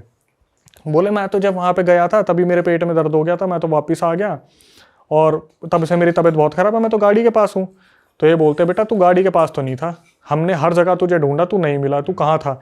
बोला मैं गाड़ी के पीछे ही था, शायद आपने गाड़ी के पीछे नहीं देखा होगा, मैं सर पकड़ के बैठा हुआ था। यहाँ से इसके जीजू को आइडिया लग गया भाई छोटी मोटी चीज़ तो नहीं है। हाँ, कि अगर खेल रही है ये हाँ चीज। कि दरगाह के सामने से अगर वो एंटिटी निकल लिया तो कोई छोटी मोटी चीज़ नहीं है। तो फिर उन्हें बताया गया, जो बड़े वाले मौलवी थे, कि जी ऐसा है, ये तो दरगाह के सामने से गायब हो गया और हत्ते नहीं चढ़ रहा है, ऐसे ऐसे है। तो उन्होंने बोला एक काम करो, मैं तो आपकी लोकेशन पे आऊँगा नहीं, ठीक है, अगर आऊँगा तो ये घर में होना नहीं चाहिए। अगर ये घर में हुआ तो ये साला कुछ ना कुछ ऐसा करेगा कि मेरी भी ज़िंदगी हराम हो जाएगी। तो इसने उनकी मम्मी को बोला कि आप एक काम करना, मैं इस दिन आपके घर पे आऊँगा, इसे उस टाइम ना घर पे रहने मत देना, इसे कुछ भी बोल के इसके विभोर जो इसका दोस्त है उसके घर पे ले जाओ, कोई भी दोस्त होगा। तो इन्होंने यही प्लान करा कि अगले 3-4 दिन में वो मौलवी आने वाले जो सीनियर हैं, तो इसे हम विभोर के घर पे ले जाएंगे। तो इसकी बहन ने बोला कि चलना यार विभोर के चलते हैं, उनके घर पे कुछ रखा होगा थिएटर वगैरह कि उसमें मूवी देखेंगे, ऐसे करेंगे वैसे करेंगे। तो अब भाई बात भी बहुत पहले की है, 2004-5 की है। उस टाइम थिएटर नहीं, वो VCR वगैरह आते थे, ठीक है, मुझे तो इतना आइडिया नहीं, VCR वगैरह आते थे। बोले उस पे जाके ना गाने सुनेंगे, मूवी देखेंगे। तो विभोर वहाँ जिद लगाने लग गया कि पापा को बोल के अपना मंगवा लेते हैं, हम विभोर के घर नहीं जाएंगे। अच्छा, इन्होंने बहुत कन्विंस करा, ये लेके चले गए। तो घर में वो आते हैं जो मौलवी थे, वो देखते हैं कि यार कोई तो बहुत बड़ी शक्ति है जो घर में है और वो इसे लेके जाएगी। अच्छा, इसे लेके ही जाएगी वो, क्योंकि वो लड़का पता नहीं किस चीज़ का अपना बदला लेना चाहता है। तो इससे पहले वो प्रोसीजर हो ही चुका था जहाँ पर बता दिया था कि मैं अपनी बड़ी बहन से सबसे ज़्यादा प्यार करता हूँ, सोनाली दीदी से, और वो उन्हीं ने मेरा ध्यान रखा है। तो मौलवी बोलते हैं कि देखो भाई ऐसा है, अगर इसे कोई इसका कोई पोजेशन उतरवा सकता है वो सोनाली है, क्योंकि ये सोनाली को ही प्यार करता है और सोनाली की ही सुनता है और सोनाली ही अपने प्यार से इसका पोजेशन उतारने में हेल्प कर सकती है। ठीक है, अब इस चीज़ को भी मार्क कर लो जो मौलवी ने बोला था। मौलवी ने बोला एक काम करना, आप ना इनको मेरे पास लेके आना 2 दिन बाद और वहाँ पर पूरी क्रिया होगी। तो बोले गए कि ये बताया गया कि ये तो दरगाह के सामने से तो भाग गया था, आपके पास कैसे आएगा। तो मौलवी ने बोला एक बात बताओ, जो कोई घर में ऐसा है जो हॉस्पिटल में काम करता हो, जो इंजेक्शन वगैरह कुछ नींद का ला सके जिससे बेहोशी की हालत में मेरे पास लाया जाए। तो किस्मत से जो सबसे बड़ी वाली बहन थी वो हॉस्पिटल में एक नर्स थी, उसने उस इंजेक्शन का जुगाड़ करा जहाँ पर इसे उस बेहोशी की हालत में लेके जाना था। भाई 2 दिन बाद इंजेक्शन लगाया गया इसे बेहोशी की हालत में। अब पापा को तो फिर भी नहीं ले जा सकते थे, जीजू, मम्मी और एक सोनाली, जो सोनाली दीदी थी वो, और साथ में पुनीत जो लड़का है, ये 4 जने गए। तो मौलवी पता क्या बोलते हैं, मौलवी ने बोला कि ऐसा है, इसका कोई भी उतारा होगा ना तो उसमें सोनाली का सबसे बड़ा हाथ होगा। सोनाली को हर वक्त पूजा करनी पड़ेगी, जो भी ये प्रक्रिया बताई। आप प्रक्रिया सुन लेते हैं एक बार।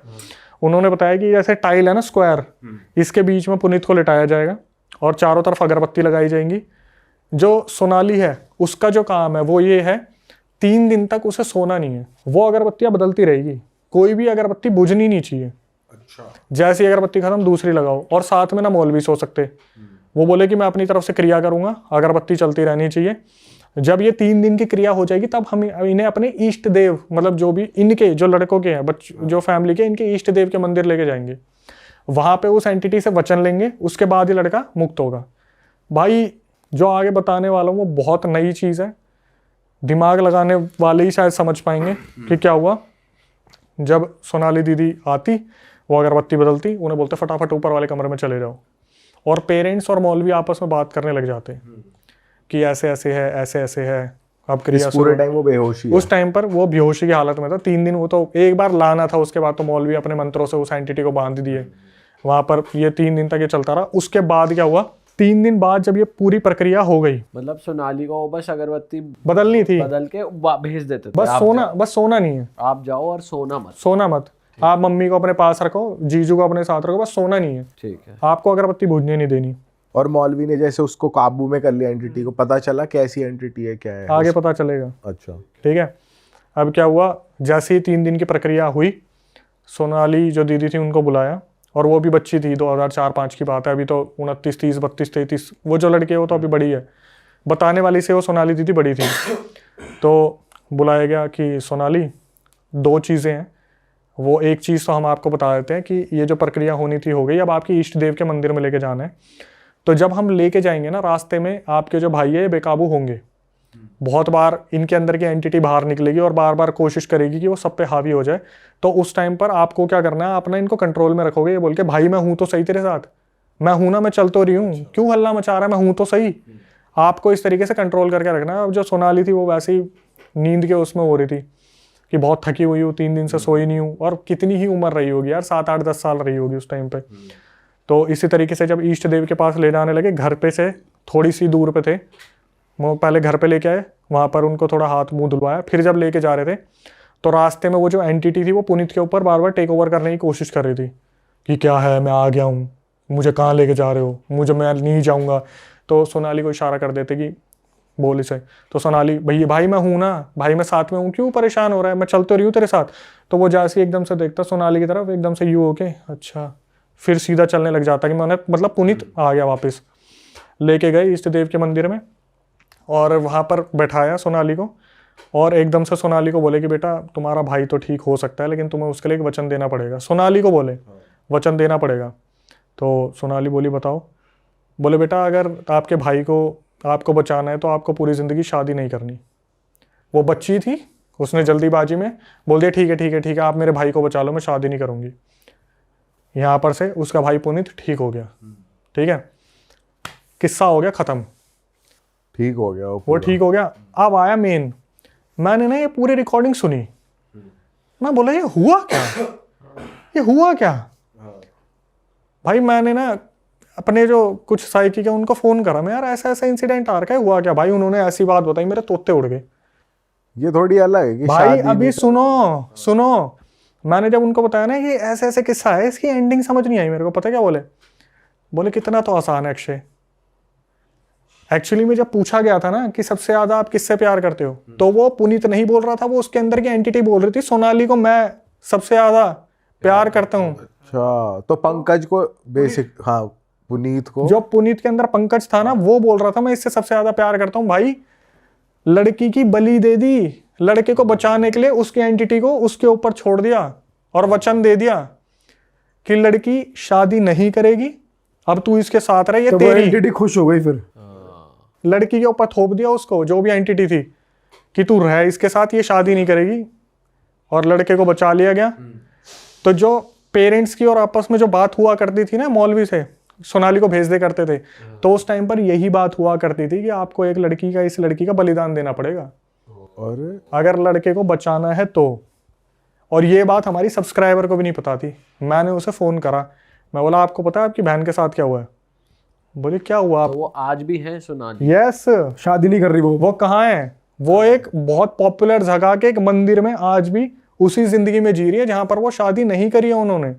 और पर वो वैसे ठीक है या पोजेस्ड है? वैसे प्रॉपर ठीक है, जैसे वचन ले लिया ना उस एंटिटी से कि भाई ये लड़की तेरी, तू आज से इसके साथ रहेगा, ये किसी से शादी नहीं करेगी, तू इसके साथ कुछ गलत नहीं करेगा, पर ये तेरी अर्धांगिनी है, तेरी वाइफ है ये आज से, लेकिन तू लड़के को छोड़ दे। तो माँ बाप ने क्या करा कि लड़के को बचाने के लिए लड़की का बलिदान कर दिया।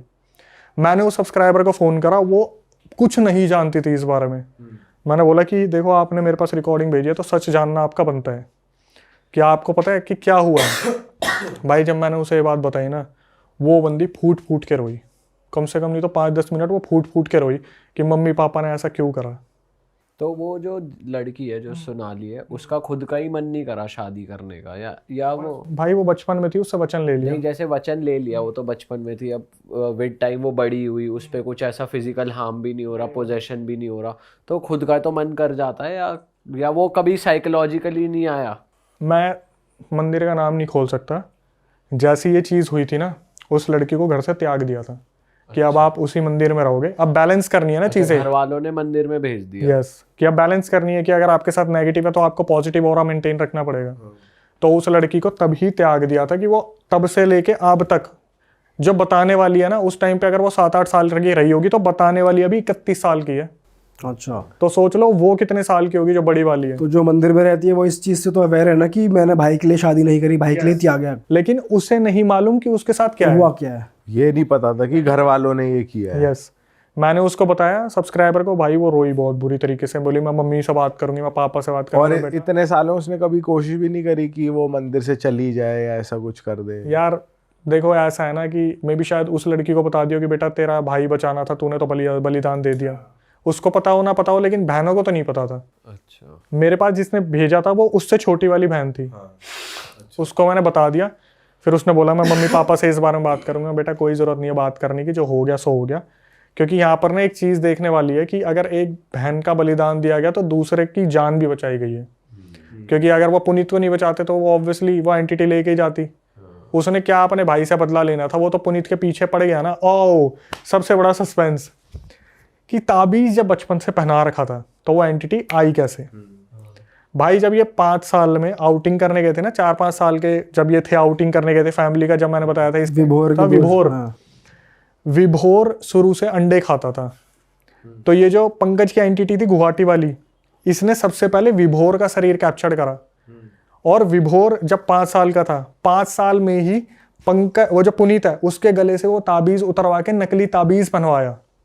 अच्छा, तब 5 साल के थे तब। अब आपको ये लगेगा कि 5 साल में ऐसा साल बच्चे क्या ही करेंगे। भाई उस एंटिटी ने विभोर को पोजेस किया और इसका ताबीज़ उतार के इसको पोजेस किया, नकली ताबीज़ बना के। और इसकी मम्मी को लग रहा था ये वो ताबीज़ है जो असली वाला।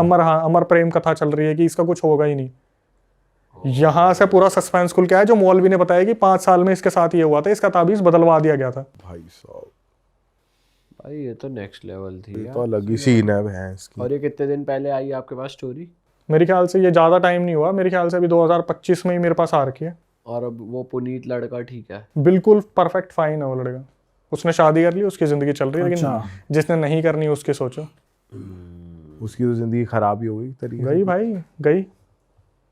घर वालों का डिसीजन था ना लड़के को बचाना है। पर ये इतनी एंटिटी है, इतनी पावरफुल कि इसका यही नहीं कि भाई ये चली जाए या इसको कहीं और अबे भेज यार दो। देखो मैं सच बताऊं, जब मैंने डिस्कस करा था ना तो मेरे को पता है क्या बोला था साइकिक जो मीडियम है, उन्होंने बोला ये जो तांत्रिक था वही गलत था, इसको करना ही नहीं आया इसे ठीक।